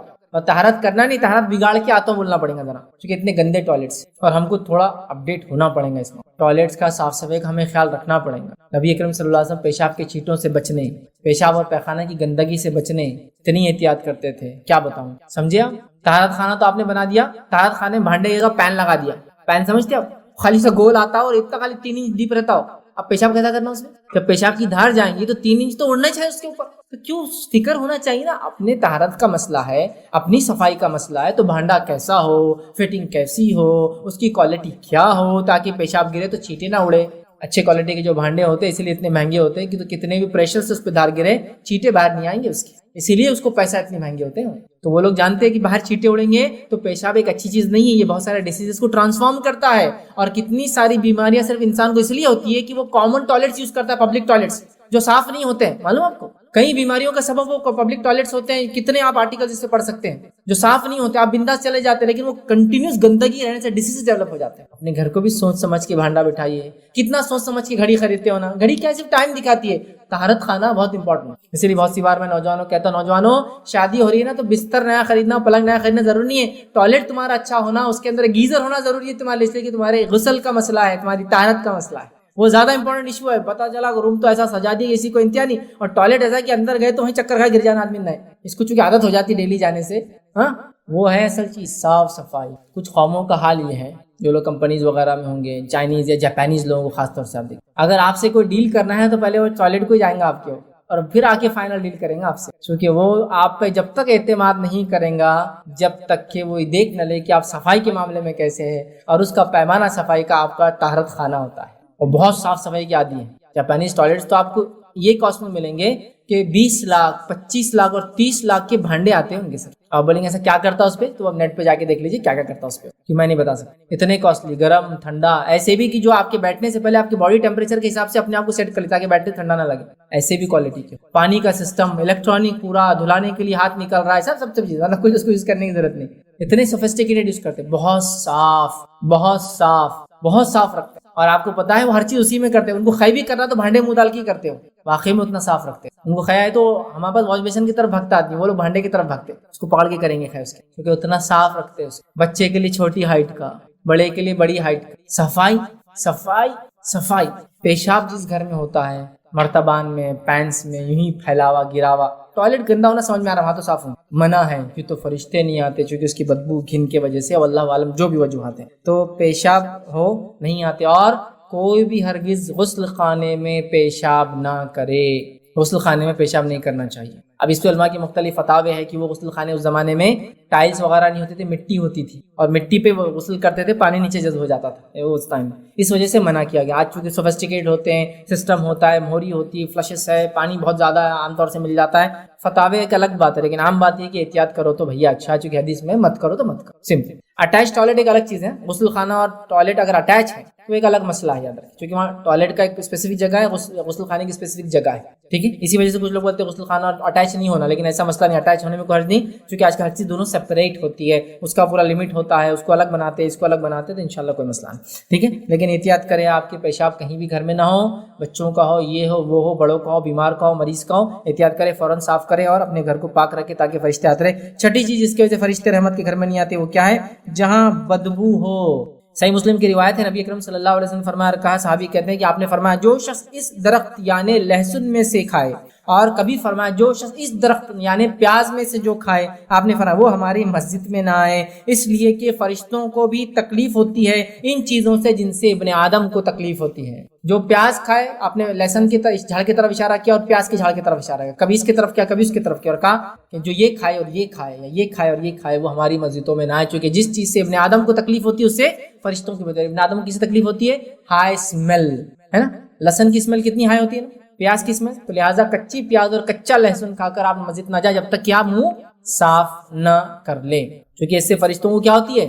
گھن آتی ہے، نفرت ہوتی ہے، کیونکہ ابن آدم کو بھی گھن آتی ہے، ٹھیک ہے۔ تو اسلام کتنا پاکیزگی کا خیال رکھتا ہے، بازو والے کو بدبو سے تکلیف نہ ہو کیونکہ اس سے فرشتوں کو تکلیف ہوتی ہے اور فرشتے نہیں آتے، سمجھے بات؟ تو لہٰذا کچا پیاز کچا لہسن مت کھائیے، کھاتے ہیں تو پھر منہ رنس کیجیے، مطلب کلی کیجیے اور صاف کیجیے، برش کر لیجیے، پھر مسجد جائیے، اور مسجد میں بیٹھ کے تو ہرگز مت کھائیے، کیونکہ باہر سے اندر نہیں جانا تو اندر بھی نہیں کھانا، سمجھے بات؟ کیونکہ اس سے بو آتی ہے نا۔ اب یہ تو تھا اس زمانے میں جن چیزوں سے بدبو آتی تھی، منع کر دے گا۔ آج ٹوبیکو، تمباکو کتنی بدبو دیتا ہے، نہیں بولے حدیث میں صرف لہسن اور پیاز ہے، ہاں ٹھیک ہے، حدیث میں لہسن اور پیاز ہی ہے، مقصد کیا آگے سنیے نا، جس چیز سے ابن آدم کو گھن آتی ہے اس سے فرشتوں کو بھی گھن آتی ہے۔ نہیں آپ تو بولیں گے میرے کو تو بہت لذت آتی ہے اس میں، تو آپ کو آ رہی نا، کسی جو نان اسموکر ہے اس سے پوچھو کتنی تکلیف ہوتی ہے اس کو، جب آپ کے منہ کا اتنا خطرناک سینٹ اور کتنی خوشبو والے ہوتے جو کھانے کے ہوتے ہیں، اور پینے کی تو وہ تو بدبوداری ہوتی ہے، اس میں خوشبو ہوتی نہیں۔ اسموکنگ آپ کسی ایریا میں جائے جہاں لوگ وہ کرتے ہیں، جو آدمی نہیں پیتا سگریٹ، کوئی سگریٹ پینے والا بھی گزرا تو بولتا ہے انہیں پی کے آیا سگریٹ، کیونکہ اس کی اسمیل اتنی ہے ہوتی، تکلیف ہوتی ہے اس سے، ہے نا۔ اب ان لوگوں کیا جو طہارت خانوں میں گھس کے سگریٹ اب پی رہے مسجد کے، اعتکاف کے نام پہ مسجد میں نیچے بیٹھے اور اوپر جا کے انجن چلا رہے اپنا، ہاں افطار ہوتے ہی مغرب کی نماز، کھانا اور چھت، کیا قبول ہوں گے یار؟ تم بدبو کرتے پھر رہے، اور کیوں ایسی چیز پیتے، کیوں ایسا کام کرتے؟ نہیں وہ مکروہ ہے بول کے چلتا، میں وہ بحث میں نہیں پڑھ رہا ہوں آپ کو مکروہ ہے فلاں، اگر یہ اتنا ہی اچھا ہے، ٹھیک عمل ہے، کراہت ہے، صرف تھوڑا برا ہے، تو پھر اس کو بہت سارے نیکیوں کام میں کیوں استعمال نہیں کرتے؟ حلال ہے، آپ بولے حلال ہے لیکن تھوڑا پسندیدہ نہیں، تو کبھی صدقے میں دیا کرو۔ میں صدقے میں یہ سال رمضان میں ہم عید الفطر کا صدقہ 2.5 کلو سگریٹ نکالیں گے، صدقے میں نکالا کرو، آنے والوں کو صدقے میں دیا کرو، بیوی کے ساتھ مل کر پیا کرو، بچوں کو ترغیب دلاؤ کہ بیٹے ٹھیک نہیں ہے، کبھی کبھار چل جاتا، لیٹ اٹ بھی، تم بھی چلو میں بھی چلتے رہتا، ٹھیک، کبھی یہ کر لیا کرو، ہاں اس کو دینے کی یہ نیت ہو کہ اس کو دینے سے اجر و ثواب ملے گا، کیونکہ دوسرا پییں گا نا، اس کو ضرورت مند ہے بیچارہ، وہ بھی طلب لگی ہوئی ہے اس کو، تو آپ کو نہیں دینا، ارے بھائی مت پی، چھوڑ دے، خود پیتے پیتے بولتا مت پی، چھوڑ دے، بہت نقصان ہے اس کے، میرے کو ہو رہے، لیکن اب کیا ہے، پرانا زندگی گزر گئی ہماری، نہیں بدلنا چاہے تو سب کچھ۔ صحابہ نے جن کی نسلیں شرابوں میں ڈوبی ہوئی تھی، روایت میں آتا ہے جب شراب کو اللہ نے حرام قرار دیا، ایک شخص مدینے میں نکلا کہتے ہوئے کہ شراب حرام ہو گئی، تو روایت میں آتا پرانی شراب تھی، اور شراب کی خصوصیت کیا ہے معلوم آپ کو؟ خصوصیت کیا بولنا، ایک بری حرام چیز ہے، لیکن پھر بھی بہرحال اب جو بھی ہے اس کی ایک کیریکٹرسٹک یہ ہے کہ جتنی پرانی ہوں گی اتنی زیادہ اچھی ہوں گی، تو 50 سال 100 سال پرانی شرابیں بنتی ہے، معلوم آپ کو، ملتی ہے مارکیٹ، تو صحابہ کے پاس پرانی شرابیں رکھی ہوئی تھی، جب یہ بات سن لی تو شراب کو پانی کے جیسا بہا دیا سڑکوں پہ، اگلے دن شراب موجود نہیں تھی مدینہ، تو وہ تو نسلوں سے لت اور عادی تھے نا، شراب کی لت تمباکو کی لت سے بڑی ہوتی، چھوڑ دیا اللہ کا حکم آیا ہوا، تو یہ جذبہ ہوتا ہے مومنوں کا، جب بات آ گئی تو معاملہ ختم، اگر مگر یہ وہ الطا فلتا نہیں، اس کی بدبو ہی دیکھ لو یار کتنی، اس کے ڈبے پہ دیکھ لو کیا لکھا ہوا ہے، بچھو بنا دیا گورنمنٹ نے، سانپ بنا دیا، تو بےخو پھر بھی پی رہے، تو اب تو گلے پھٹے ہوئے وہ سب دے رہے، دانت سڑے وہ بھی دے رہے، کہ کم از کم یہ تو سمجھ لو، بچھو صاحب نہیں سمجھ میں آ رہا تم کو کیا ہے، تو بھی نہیں سمجھ میں آ رہا، کیونکہ پہلے انگلش میں لکھا ہوتا تو پڑھنا نہیں آ رہا، بولے tobacco smoking injures to health, it میں کاز کینسر، نہیں سمجھ میں آ رہا، پڑھا لکھا نہیں میں، پھر انہوں نے لکھ دیا کہ کرک روگ ہو سکتا ہے اس کے پینے سے، وہ بھی نہیں سمجھ میں آ رہا، چونکہ ہندی بھی نہیں آتی، تو بچھو صاحب بنا دیا، وہ بھی نہیں سمجھ میں آ رہا، بولے پتہ نہیں کیوں بنا رہے، شاید بچھو سے نکالا کچھ خاص چیز ہے، تو اب انہوں نے کیا کر دیا، بیماروں کی تصویریں دینا شروع کر دی، گلے خراب، دانت سڑے ہوئے، منہ پورا ہو گیا، تب بھی نہیں سمجھ میں، اس کی بدبو ہی دیکھ لو تم، لہسن اور پیاز حلال چیز کھا کر مسجد میں نہیں جا سکتے چونکہ بدبو ہے، سوچو آگے، بہرحال آگے آئیے، اور کیا کام ہے جن سے فرشتے رحمت کے نہیں آتے، تو 6 تو دیکھ لیا ہم نے، 7 8 9 ایک ہی حدیث میں آتے، تینوں ایک ساتھ دیکھیں گے ہم، آئیے حدیث کے الفاظ سنیے، نبی اکرم صلی اللہ علیہ وسلم فرماتے اور کہتے ہیں جو ہے 3 چیزیں ایک ہی حدیث کے اندر آتی ہیں، جنوبی، نشہ اور خلق کی خوشبو۔ حدیث کے الفاظ دیکھیے کیسے کہ آپ صلی اللہ علیہ وسلم فرمایا، کہا صلی اللہ حدیث صحیحہ کی روایت ہے، فرشتے 3 افراد کے قریب نہیں آتے، 3 لوگوں کے قریب فرشتے نہیں آتے، کون کون؟ آپ صلی اللہ علیہ وسلم فرمایا، کہا کہ 3 لوگوں کے قریب فرشتے نہیں آتے، ایک جنوبی، نشے میں چور انسان، اور تیسرا فرمایا خلق کی خوشبو میں لت پت انسان، ان تینوں کے نزدیک فرشتے نہیں آتے۔ 7 8 اور 9 پوائنٹ تینوں ایک اس میں آ جا رہے ہیں۔ 7واں پوائنٹ ہمارا کیا ہے کہ فرشتے اس شخص کے قریب نہیں آتے جو جنوبی ہو، جنوبی سمجھتے بیوی سے ہم بستری کیا ہو، سوائے اس کے کہ وہ وضو کر لے تو آتے ہیں، لیکن اگر جنوبی انسان نے وضو نہیں کیا تو فرشتے نہیں آتے. اس لیے نبی اکرم صلی اللہ علیہ وسلم اگر جنابت کی حالت میں ہوتے، کھانا چاہتے، پینا چاہتے، سونا چاہتے تو پہلے کیا کرتے؟ وضو کرتے. چونکہ اگر وضو نہ کرے تو پھر رحمت کے فرشتے قریب نہیں آتے آپ کی غسل لینے تک، اور وضو کر لے تو آتے ہیں. یہ ابو داؤد کی روایت میں اضافی الفاظ ہے، اس میں نہیں، اس حدیث میں تو اتنا ہی ہے. ابو داؤد کے حدیث میں الفاظ ہے سوائے اس کے کہ وہ وضو کر لے. تو وضو کر لے تو مسئلہ نہیں انشاءاللہ، لیکن وضو نہیں کرے تو پھر فرشتے نہیں آتی. بات کو یاد رکھ لیجیے آپ. اسی طرح جو ہے 8ویں چیز جو اسی حدیث کے اندر تھی وہ کیا ہے کہ وہ شخص جو نشے میں چور ہو، فرشتے اس کے پاس بھی نہیں آتے. کتنی بے بسی کی بات ہے. ایک شخص نشہ، اچھا اس میں شراب نہیں ہے، نشے سے مراد وہ شراب ہو سکتی ہے، وہ گانجا، افیم، ڈرگز اور نارکوٹکس جو بھی آج کل ہوتا ہے سب مراد. جب انسان نشے کی حالت میں ہوتا ہے فرشتے نہیں آتے، تو وہ انسان جو نشہ کرتا ہے کتنا بدبخت ہے، کتنا محروم ہے کہ فرشتوں کو اپنے سے دور کر دیتا نشہ کرے. اسی لیے نشے خانوں میں دیکھو آپ کتنی برائیاں، کتنے فتنے اور فساد ہوتے ہیں، چونکہ وہاں رحمت کے فرشتے پھٹکتے بھی نہیں جائیں، نشہ ہوتا ہے، اور وہاں جرم، کرائم، خون خرابہ سب ہوتا ہے. کتنی برائیاں ہوتی ہیں. پھر نشہ ہوتا ہے تو زنا ہوتا ہے، تو پھر خون ہوتا ہے، خرابہ ہوتا ہے، اور کیا کچھ برائی، سود خوری ہوتی ہے، اور پتہ نہیں کیا کیا. اسی وجہ سے کہ وہاں فرشتے نہیں آتے اور شیطان بھر جاتے ہیں. تو ایک نشہ کرنے والے انسان کے قریب بھی نہیں آتے. نشے کو چھوڑو مسلمانوں، یہ حرام ہے اسلام میں، اور اس کو نہیں کرنا چاہیے. اور ایک فرشتہ نہیں آتا، اگر مر جاؤ اس حالت میں تو کیسی موت مرو گے، سوچو، اندازہ لگاؤ. آئیے آگے بڑھتے ہیں. 9ویں چیز جو اسی حدیث میں تھی وہ ہے خلوق کی خوشبو میں لت پت انسان. ایک قسم کی خوشبو ہوتی تھی جو زعفرانی رنگ کی ہوتی تھی. دیکھیے خوشبو کی 2 قسم ہوتی تھی عربوں میں، اور دونوں میں سے ایک قسم حرام ہے عورتوں کے لیے اور ایک قسم منع ہے مردوں کے لیے. حرام نہیں لیکن منع ہے، ان کے لیے نہیں لگانا چاہیے. پہلی قسم جو مردوں کے لیے حلال ہے وہ خوشبو ہے جو فریگرنس ہوتی ہے، اڑتی ہے. عود ہوگا، سینٹ ہوگا، یہ ہوگا جو اڑتے ہیں. دوسری خوشبو ہے وہ جو عورتوں کے لیے جائز ہے لگانا. وہ کون سی خوشبو معلوم آپ کو؟ وہ خوشبو جس سے فریگرنس نہیں ہوتا، اس کا پیچ ہوتا ہے. پیچ مطلب دھبا آ جاتا ہے. اور عرب میں ایک قسم کی خوشبو ہوتی ہے جس کو خلوق کہتے تھے، جو زعفرانی رنگ کا دھبا بنا دیتی ہے، جس کو نزدیک سے سونگی تو خوشبو ہوتی ہے لیکن اس کی فریگرنس نہیں ہوتی. جو نان فریگرنس والی خوشبو ہے وہ عورتیں لگا سکتی ہے، ان کے لیے جائز ہے. اور جو فریگرنس والی خوشبو ہے وہ مرد لگا سکتے ہیں، وہ ان کے لیے جائز ہے. عورتوں کے لیے فریگرنس والی خوشبو لگانا حرام ہے، اور مردوں کے لیے پیچ والی خوشبو لگانا منع ہے. عبد الرحمن ابن عوف رضی اللہ عنہ نکاح کر لیا، نبی اکرم صلی اللہ علیہ وسلم خدمت میں حاضر ہوئے، آپ کے کپڑے میں پیچ لگا ہوا تھا زعفرانی رنگ کا. حدیث میں آپ نے کہا عبد الرحمن یہ کیا ہے؟ تو کہا اللہ کے رسول میرا کل نکاح ہوا ہے. تو کہا ولیمہ کر چاہے بکری کیوں نہ ہو، پیچ والی خوشبو، زعفران خوشبو. اس لیے حدیث میں آتا ہے نا، ایک ام المومنین کی ان کے بھائی کا انتقال ہوا، تیسرے دن انہوں نے کہا خلوق لائی جائے، اور خلوق لگایا. خلوق کی خوشبو پیچ والی ہوتی ہے اور وہ جائز ہے عورت کے لیے لگانا. دھبا دیتی ہے لیکن اس کی فریگرنس نہیں ہوتی. لیکن بہت سی عورتیں بولتی ہیں نا ہم لوگ پسینہ آتا، بدبو ہو جاتی، تو کیا کرنا؟ فریگرنس تو اسلام منع ہے، آپ پیچ والی خوشبو لگائیے، ایسی خوشبو جو دھبا دیتی ہے لیکن فریگرنس، خوشبو مہک نہیں اٹھتی اس کی. اور مردوں کے لیے دھبے والی خوشبو بنائے، مہک والی جائز ہے. تو خلوق پیچ لگتا ہے، اور صحابیات لگایا کرتی تھی. حیض کے بعد شرمگاہ کی طرف لگایا کرتی تھی، اور اس کے علاوہ دیگر اس میں جیسا اس صحابیات نے بتانے کے لیے اپنے گال پہ لگایا تاکہ پتہ چلے کہ میرے بھائی کا غم 3 دن کے بعد کوئی نہیں منائے گا. تو خلوق کی خوشبو میں لت پت لگانا ٹھیک ہے، لت پت ہونے سے فرشتے نہیں آتے، پھر یاد رکھیے. اور خلوق کی خوشبو کون لگاتا ہے؟ جنرلی عورتیں لگاتی ہیں. وہ زعفرانی رنگ کا دھبے کی روایت میں زعفرانی رنگ میں کوئی لت پت نہ ہو، اس سے مراد یہی ہے ابو داؤد کی روایت. تو خلوق میں لت پت نہیں ہونا، تھوڑا سا لگانا جائز ہے. لت پت ہونے والے کے پاس بھی فرشتے نہیں آتے ہیں. آئیے 10واں نقطہ، رحمت کے فرشتے جن لوگوں کے پاس نہیں آتے وہ ہے جہاں وحشی جانوروں کی کھالیں ہوتی ہو، وہاں بھی فرشتے نہیں آتے. آئیے روایت اس طرح سے ہے، ابو ہریرہ رضی اللہ عنہ فرماتے ہیں، کہتے ہیں نبی اکرم صلی اللہ علیہ وسلم فرمایا، ٹھیک ہے، اور حدیث کے الفاظ ہے فرشتے ایسے لوگوں کے ساتھ نہیں رہتے جن کے ساتھ جو ہے چیتے کی کھال ہوتی ہے. مطلب جس کو کہیں گے وحشی جانوروں کی کھال جو لوگ استعمال کرتے ہیں یا ساتھ رکھتے ہیں، فرشتے ان کے پاس نہیں آتے. سمجھے آپ بات کو؟ تو پتہ چلا وحشی جانوروں کی کھال کے کپڑے یا اس کے کچھ بنانا، اس کو استعمال کرنا، گھروں میں اس کو لٹکانا، مطلب کھال میں بھوسا بھر کے لگا دیتے ہیں، منع ہے. کیونکہ جب تک وہ کھال ہوں گی فرشتے نہیں آئیں گے. اور خاص طور سے چیتے کا لفظ ہے، لیکن علماء نے لکھا ہے وحشی جانور مراد ہے. تو وحشی جانوروں کی کھالوں کو آپ گھر میں نہ رکھیں، استعمال نہ کریں. کھال پاس میں بھی ہوں گی تو فرشتے نہیں آئیں گے، یاد رکھیں، ٹھیک ہے. بہت سارے لوگ سجانے کے لیے خاموخواہ کھالیں خرید لیتے ہیں یا پہنتے بھی ان کھالوں کو، آپ اس بات میں احتیاط کریں. 11ویں چیز جس کی وجہ سے فرشتے گھروں میں نہیں آتے رحمت کے، وہ یہ ہے آپ صلی اللہ علیہ وسلم فرمایا، کہا حدیث کے الفاظ دیکھیے اس طرح سے آپ نے فرمایا 3 آدمی ایسے جن کے فرشتے ان کے قریب نہیں جاتے. ایک کافر کی لاش کے قریب فرشتے نہیں جاتے اس کی بدبو کی وجہ سے. دوسرا زعفرانی رنگ میں جو لت پت ہو جائے، جو میں پہلے اوپر رکھ چکا ہوں، دوسرا شخص وہ ہے. اور تیسرا جنوبی جب تک کہ وضو نہ کر لے.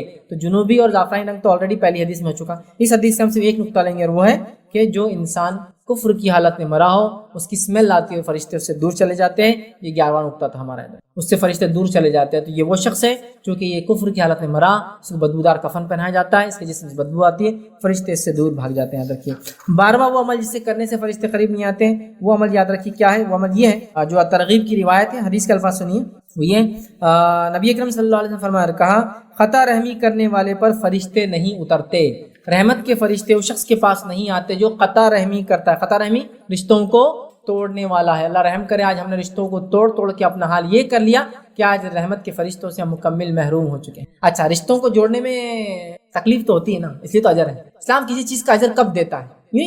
کچھ مت کرو، کچھ نقصان نہیں، اجر مال خرچ کرو تو صدقے کا اور زکوٰۃ کا اجر ملتا ہے۔ حج کو جاؤ، فزیکل اور پیسہ خرچ کرو تو اجر ملتا ہے۔ نماز کے لیے تکلیفوں کو سہو، وضو کی تکلیفیں، صبح اور شام کی تکلیفیں، تجارت اور بزنس چھوڑنے کی تکلیفیں، بستر کو چھوڑنے کی تکلیفیں، سردی اور گرمی کی تکلیف، تو اجر ملتا ہے نا۔ تو رشتہ جوڑنے کا ایسی پکڑے مل جائیں گا۔ رشتہ جوڑے رکھنا ایک تکلیف دہ فیز ہے۔ آپ رشتہ جوڑتے وہ توڑ رہے، آپ نزدیک جا رہے وہ دور بھاگ رہے، تبھی تو پھر ریوارڈز ہے۔ نہیں میں رشتہ بہت تکلیف دیتے اس لیے میں نے چھوڑ دیا، تو پھر اجر بھی تو گیا نا۔ ایسا کون سا کام ہے دنیا میں بغیر اس کے مل جاتا؟ دعوت اللہ، اللہ کی طرف لوگوں کو بلانا سب سے عظیم کام جو انبیاء نے کیا، تکلیف بھی تو سب سے بڑی اٹھائی۔ کوئی بھی کام فکٹ چھاپ فری نہیں ملتی بھائی، ہر جو کام جس میں مشقت و تکلیف ہے اس کا بدلہ بھی، ٹھیک ہے۔ تو بہرحال رشتوں کو توڑنا رحمت کے فرشتوں سے محرومی ہے، یاد رکھیے۔ 13واں پوائنٹ جو انسان کو رحمت کے فرشتے جو ہم سے دور ہو جاتے ہیں، وہ 13 پوائنٹ کیا ہے؟ جس گھر میں قرآن نہ پڑھا جاتا ہو رحمت کے فرشتے وہاں داخل نہیں ہوتے۔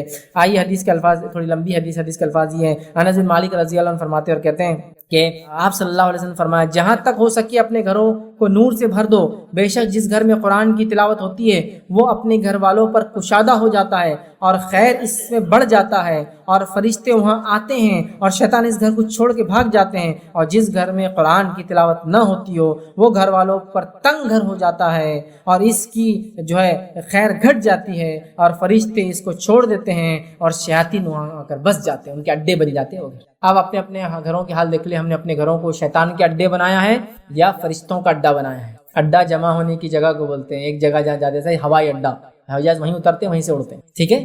تو اب ہمارے گھر کس چیز کا اڈا ہے؟ فرشتے اترتے ہیں، شیطان اترتا ہے۔ دیکھ لیں قرآن کی تلاوت تو ہوئی تھی، ایسا نہیں بلکہ ماشاءاللہ دادا کے انتقال پہ ہوئی تھی 5 سال پہلے۔ اب سب زندہ ہے تو ضرورت تو نہیں ہے، اب کوئی مر جائیں گا تو پھر ایک بار ہو جائیں گے، کوئی بیمار ہو جائے گا تو ضرور تلاوت ہوں گی، اس میں کیا مسئلہ؟ مصیبت آ جائیں گی تو بھی کریں گے انشاءاللہ۔ کوئی مر جائے تو پھر تو بہت ضروری ہے اس کو بخشنا، تو ہم کریں گے۔ اس کے علاوہ قسم کھانے کے لیے بھی قرآن ضرور اٹھا کے لائیں گے، باقی تو ایسا کوئی ضروری نہیں ہے روز پڑھنا، پھر کیا ہے روز پڑھا جائے گا۔ چلو مرد تو باہر مسجد میں جا کے پڑھ لے رہے، جماعت نماز پڑھ رہے تو سن لے رہے، عورتوں کا کیا؟ عورتیں ظاہر سے حافظہ تو بہت کم ہوتی ہے، یاد بھی کم کرتی ہے قرآن کو عام طور سے مردوں کے مقابلے میں، سنتی بھی کم ہے چونکہ نماز جماعت سے نہیں پڑھتے، تو گھروں میں تو وہی چھوٹی چھوٹی صورتیں پڑھیں گی نا ہمیشہ، باقی قرآن کا کیا؟ تلاوت کرو قرآن کی، بیٹھو گھروں میں لے کر، بہت ضروری ہے، ورنہ شیطان کے اڈے بن جاتے ہیں گھر، ٹھیک ہے۔ تو یہ پوائنٹس تھے جو میں نے آپ کے سامنے رکھے کہ جو کرنے سے رحمت کے فرشتے دور بھاگ جاتے ہیں۔ فرشتوں کا دور بھاگنا شیطان کو قریب کرنا، فرشتے کا دور جانا رحمت سے دوری ہے، فضل سے دوری ہے، اللہ کی جود اور کرم اور سخا سے دوری ہے۔ تو فرشتوں کو لانا چاہتے ہیں، فرشتے انہی کے قریب آتے ہیں جن کے قریب رحمان حکم دیتا ہے، جب اللہ حکم دیتا ہے تو ہی آتے ہیں۔ فرشتوں کا آنا گویا رحمان کی ہمارے اوپر ہم سے رضا اور ہم پر فضل اور کرم اور رحم کا نتیجہ ہوتا ہے۔ ان کا دور جانا اللہ رب العزت کی ناراضگی کی وجہ بنتا ہے، چونکہ اس کے بغیر یہ دور جاتے بھی نہیں۔ دیکھیں نا جتنے عمل سے اللہ ناراض ہوتا ہے اس لیے فرشتے بھاگ جاتے ہیں اسے، جھوٹ بولنا حرام ہے اسلام میں، اللہ ناراض ہوتا ہے فرشتے بھاگ جاتے ہیں۔ تو لہٰذا اگر فرشتوں کو ہم رحمت کے قریب نہیں کریں گے تو ہمارے اطراف بہت بری چیزیں آئیں گی، تو ہم رزق کی تنگی کی دعائیاں دے رہے ہیں، ہم گھر کے اندر بے برکتی کی باتیں کر رہے ہیں، ہم کہہ رہے ہیں کہ رحمت اللہ ہم پہ نہیں کر رہا، رحم اللہ نہیں کر رہا، فضل اللہ نہیں کر رہا، تو کیسے؟ میرا سوال کیسے؟ حالات تو آپ نے اپنے بدلنا ہے، حالات تو آپ کو اپنے بدلنا ہے نا، تو آپ بدلی دیکھیے، پھر دیکھیے کیسے زندگی بدل جاتی ہے اگر آپ نے اپنے آپ کو چینج کر لیا، یہ تمام کام کیے جس سے فرشتے آتے ہیں، رحمت کے فرشتے نازل ہوتے ہیں، فائدہ ہے۔ اور خاص طور سے ان پوائنٹ جو میں نے 14 پوائنٹس رکھے ان سے بچنے کی کوشش کریں تاکہ رحمت کے فرشتے ہم سے دور نہ بھاگیں بلکہ ہم پہ نازل ہو، اور ان کام کرنے کی کوشش کریں جو میں نے شروعات میں رکھے جس سے وہ آتے ہیں۔ خاص یہ تو بھاگنے کی وجوہات تھی، آنے کی وجوہات الگ ہے، وہ آپ کریں انشاءاللہ۔ تو جو آتے ہیں وہ وجوہات پہ کریں، جن سے بھاگتے ہیں کاموں کو نہ کریں، تو انشاءاللہ رحمت کے فرشتے رہیں گے۔ گویا اللہ تعالیٰ ہم سے راضی، اس کا معنی ہی ہوتا ہے، اگر یہ چلے گئے تو گویا اللہ ہم سے ناراض، اس کا ہی معنی ہوتا ہے۔ تو ہم لوگ اپنے آپ کو ایسا بنائیں کہ یہ فرشتے اللہ کے رحمت کے ہمارے اطراف ہمارے نزدیک رہیں۔ میں اسی پر اپنی بات کو ختم کروں گا۔ اللہ رب العزت سے دعا ہے کہ اللہ سبحانہ تعالیٰ ہم نے جو کچھ کہا سنا اس عمل کی توفیق عطا فرمائے، ہم تمام کے لیے ان تمام کے اعمال کا کرنا آسان کرے جس سے تیرا رحم فضل اور کرم ہم پر ہوتا ہے، اور ان تمام اعمال سے ہماری حفاظت کر جن سے تیرا رحم فضل اور کرم ہم سے دور جاتا ہے۔ جب تک ہمیں زندہ رکھے، ایمان اور اسلام پر زندہ رکھے، خاتمہ ہمارا ایمان پر ہو۔ آخر دعوانا الحمدللہ رب العالمین، سبحان ربک رب العزت عما یصفون وسلام علی المرسلین والحمدللہ رب العالمین۔ کوئی بات اس درس سے نہ سمجھی ہو یا کوئی سوال ہو تو آپ پوچھ لیں۔ بسم اللہ الرحمن الرحیم، الحمدللہ رب العالمین والصلاة والسلام علی خاتم النبیین والمرسلین رب اشرح لی صدری ویسر لی امری واحلل عقدۃ من لسانی یفقہوا قولی. جی فیض بھائی، ہم فارما مارکیٹنگ میں ہیں، ہمارے پاس ایل بیز آتے ہیں، فولڈرس آتے ہیں جو ہم پروموٹ کرتے ہیں، اور کچھ ایسی تصویریں آتی ہیں جس پہ ماڈلس کی فوٹو وغیرہ ہوتی اور انسانی تصاویرات رہتے ہیں، انسانی شکل میں بھی رہتے، کارٹون کی شکل میں بھی رہتے، اور کبھی کبھی مطلب روم میں ایسا بکھرے ہوئے بھی رہتے کیونکہ تعداد زیادہ رہتی، ہر ایک کو دینا پڑتا. تو اس کے لیے کیا ہوگا، کہاں تک؟ بھائی نے ایک سوال کیا کہ وہ فارما کمپنی کا کام کرتے ہیں تو اس پہ جو میڈیسنس آتی ہے، پیمفلیٹس آتے ہیں، براؤچرس آتے ہیں، باکسز آتے ہیں، اس پہ ایڈورٹائزمنٹس ہوتے ہیں جس کے اندر تصویریں ہوتی ہے، مردوں کی ہوتی ہے، عورتوں کی ہوتی ہے، کبھی کبھار کارٹونس ہوتے ہیں. تو جہاں تک کارٹونس کا معاملہ تو ایکسیپشنل ہے، چونکہ ہم نے دیکھا گڈا گڑیا اور کھلونے اللہ کے رسول صلی اللہ علیہ وسلم عائشہ کے پاس دیکھے اور کچھ نہیں کہا. تو کارٹونس وغیرہ تو ایکسیپشنل ہو جائیں گے، یا کارٹونک فوٹوز وغیرہ تو ایکسیپشنل ہو جائیں گے. لیکن جہاں تک بھائی کا سوال تھا وہ صرف پھیلے ہوئے ہوتے ہیں، بہت زیادہ کوانٹٹی میں ہوتے ہیں، ہر آنے والے کو دینا پڑتا ہے، تو کیا کریں؟ دیکھیے میں اس معاملے میں سجیسٹ یہ کروں گا، چونکہ آپ کمپنی کو تو سجیشن دے نہیں سکتے. کمپنی جنرلی نان مسلم ہوتی ہے اور ان کو اس سے کوئی پرواہ نہیں حلال حرام سے وغیرہ وغیرہ، اور اسلامک پوائنٹ آف ویو سے وہ نہیں سوچتے ہیں، لہٰذا ان کو تو آپ کمپیل نہیں کر سکتے. بولیں گے آپ کو کرنا ہے کیجیے ورنہ چھوڑ دیجیے. ٹھیک، تو یہاں احتیاطی پہلو یوں گا، آپ جتنے زیادہ ہو سکے چیزوں کو ڈھانک کر رکھنے کی کوشش، چھپا کر رکھنے کی کوشش کریں، چہروں کو دبانے کی کوشش کریں، ڈسپلے میں نہ ہے، کم سے کم ڈسپلے میں اس کی کوشش آپ کریں. ابھی کتنا آپ سکسیسفل ہوں گی ایک الگ چیز ہے. جیسا کہ ایک آدمی ہے وہ ایسی جگہ کام کرتا ہے جہاں تصویروں کا ہی مسئلہ ہے، جیسا کہ بینک میں کام کر رہا ہے، بینک میں ہر نوٹ پہ تصویر ہے، کسی بھی بینک میں ہو، مسلم ہو نان مسلم کنٹری ہو، ظاہر سی بات ہے آج کل تصویروں پہ بادشاہوں کی، سلاطین کی، فریڈم فائٹرز کی فوٹوਆਂ ہوتی ہے نا، یا پھر ملک کے بانیوں کی تصویریں ہوتی ہیں. تو اب وہ کیسے چھپائیں گے آپ؟ نوٹیں پھیلی ہوئی، اکاؤنٹس کر رہے ہیں. تو مجبوریاں تو ایک الگ چیز ہے، لیکن ان مجبوریوں میں بھی میں یہ کہوں گا جتنا ہو سکے ڈھانک سکے اتنا ڈھانک لیں. جتنا ہو سکتا ہے آپ سیدھے ڈبے کو الٹا ڈبہ رکھیں، جب ضرورت ہے جب سیدھا کر کے ان کو گفٹ کر دیں، پھر اس کو سمجھے نا، مطلب بولنے کا مطلب یہ پورے ڈبوں کو الٹانا رکھے، آپ ایک ڈبہ جو ٹاپ کا ہے تصویر ادھر ہے تو ایسا رکھ کے رکھے. یا آپ کے کپڑوں کا شو روم ہے تو آپ کپڑے ڈسپلے کر رہے ہیں، ماڈلس ہوتے ہیں، تو آپ خالی چہرے کو مٹا دیں یا چہرے کو چھپا دیں یا چہروں کو ہٹا دیں، چہروں کو اتنا ڈھانک دیں، باقی نیچے کا تو درست. سمجھے آپ بات کو؟ ہو گیا. ٹیلرنگ کی دکان ہے، ہیلتھ کلبز ہے، آپ دیکھیں وہاں لوگ لگا دیتے ہیں. ٹھیک ہے، آپ کو بتانا ایسا ایسا کرنے سے ایسی بنتی ہے، چہرے چھپا دیں آپ، یا تو البم میں رکھیں پھر تاکہ البم میں لوگ دیکھیں، البم بند ہو جاتا پھر. تو جہاں مجبوریاں ہیں دیکھیے تو مجبوریوں کو مجبوری گھر تک رکھیے. تو آپ جہاں تک ہو سکتا ہے کیا کیجیے، ان کو زیادہ پھیلنے نہ دیجیے، اور اگر پھیلا بھی ہو تو کوشش کیجیے کہ الٹا رکھ دے کم از کم ایک ٹاپ کا. پھر آپ نے کسی گفٹ کیا اس کے اوپر والے کو یہ لے کے گفٹ کیا، اس کو پلٹا دے اور یہ دے دے تاکہ پھر چھپ جائے. جہاں تک ہو سکتا ہے احتیاط کرے، یہی انشاءاللہ جی زیادہ بہتر اور خیر ہے. جہاں تک ہو سکتا ہے پھر آپ جہاں مجبور ہو جائے تو اللہ تعالیٰ انشاءاللہ جی ہماری مجبوریوں کو دیکھیں گا، کیونکہ ہم ایک ایسے دور سے گزر رہے ہیں جو صرف تصویر کشی کا اور تصویر کا دور ہے. لیکن اللہ ہماری نیتوں کو دیکھیں گا، ہمارے انٹینٹ کو دیکھیں گے کہ کہاں تک ہم چھپانے کی کوشش کر رہے تھے. تو جہاں تک ہو سکتا ہے آپ چھپائیے، جہاں آپ مجبور ہو جاتے بہرحال پھر تو ایک الگ بات. انشاءاللہ اللہ تعالیٰ آپ کی مجبوری اور آپ کی نیت کو دیکھیں گے. اسکول کے کاموں میں پروجیکٹ میں تصویر بنانا پڑتا ہے تو کیا کرنا چاہیے؟ دیکھیے اسکول میں، کالج میں، فیلڈ میں، اسٹریم میں، کسی ایک سائنس کو آپ گین کر رہے ہیں، سائنس میں تو کوئی ایک اسٹریم آپ کر رہے ہیں جس میں تصویریں بنانا ہے، اعضا بنانا ہے، جسم بنانا ہے تاکہ اس سے علم حاصل کرے اور اس کے بغیر کوئی چارہ نہیں ہے، تو علماء بالکل اس کی اجازت دیتے کہ آپ کی مجبوری والی شکلیں یہاں مجبوری کے حد تک کیا جا سکتا ہے. جیسا کہ کوئی سائنس کا پروجیکٹ ہے یا کوئی سائنٹیفک چیز ہے جس کے اندر انسانی چہرے کو بنانا ہے، آنکھ کیسا فنکشن کرتی ہے پھر آنکھ اس میں ڈسپلے کرنا ہے، تو یہ آپ کی مجبوریاں ہیں. ٹھیک ہے، اور اسی مجبوریوں کے تحت سائنسدانوں نے، ہم دیکھتے ہیں پہلے زمانے میں آنکھوں کے فنکشن، چہروں کے فنکشن پہ کام کیا، لیکن جب ان کو بنایا تو ان کو اصلی شکل میں نہیں بنایا، حالانکہ اصلی شکل میں بنا سکتے تھے. پرانی کتابیں دیکھیے اب جو اسلام مسلمانوں نے لکھی، خاص طور سے چہروں کو گول بنایا، چوکور بنایا، تکون بنایا. کیوں؟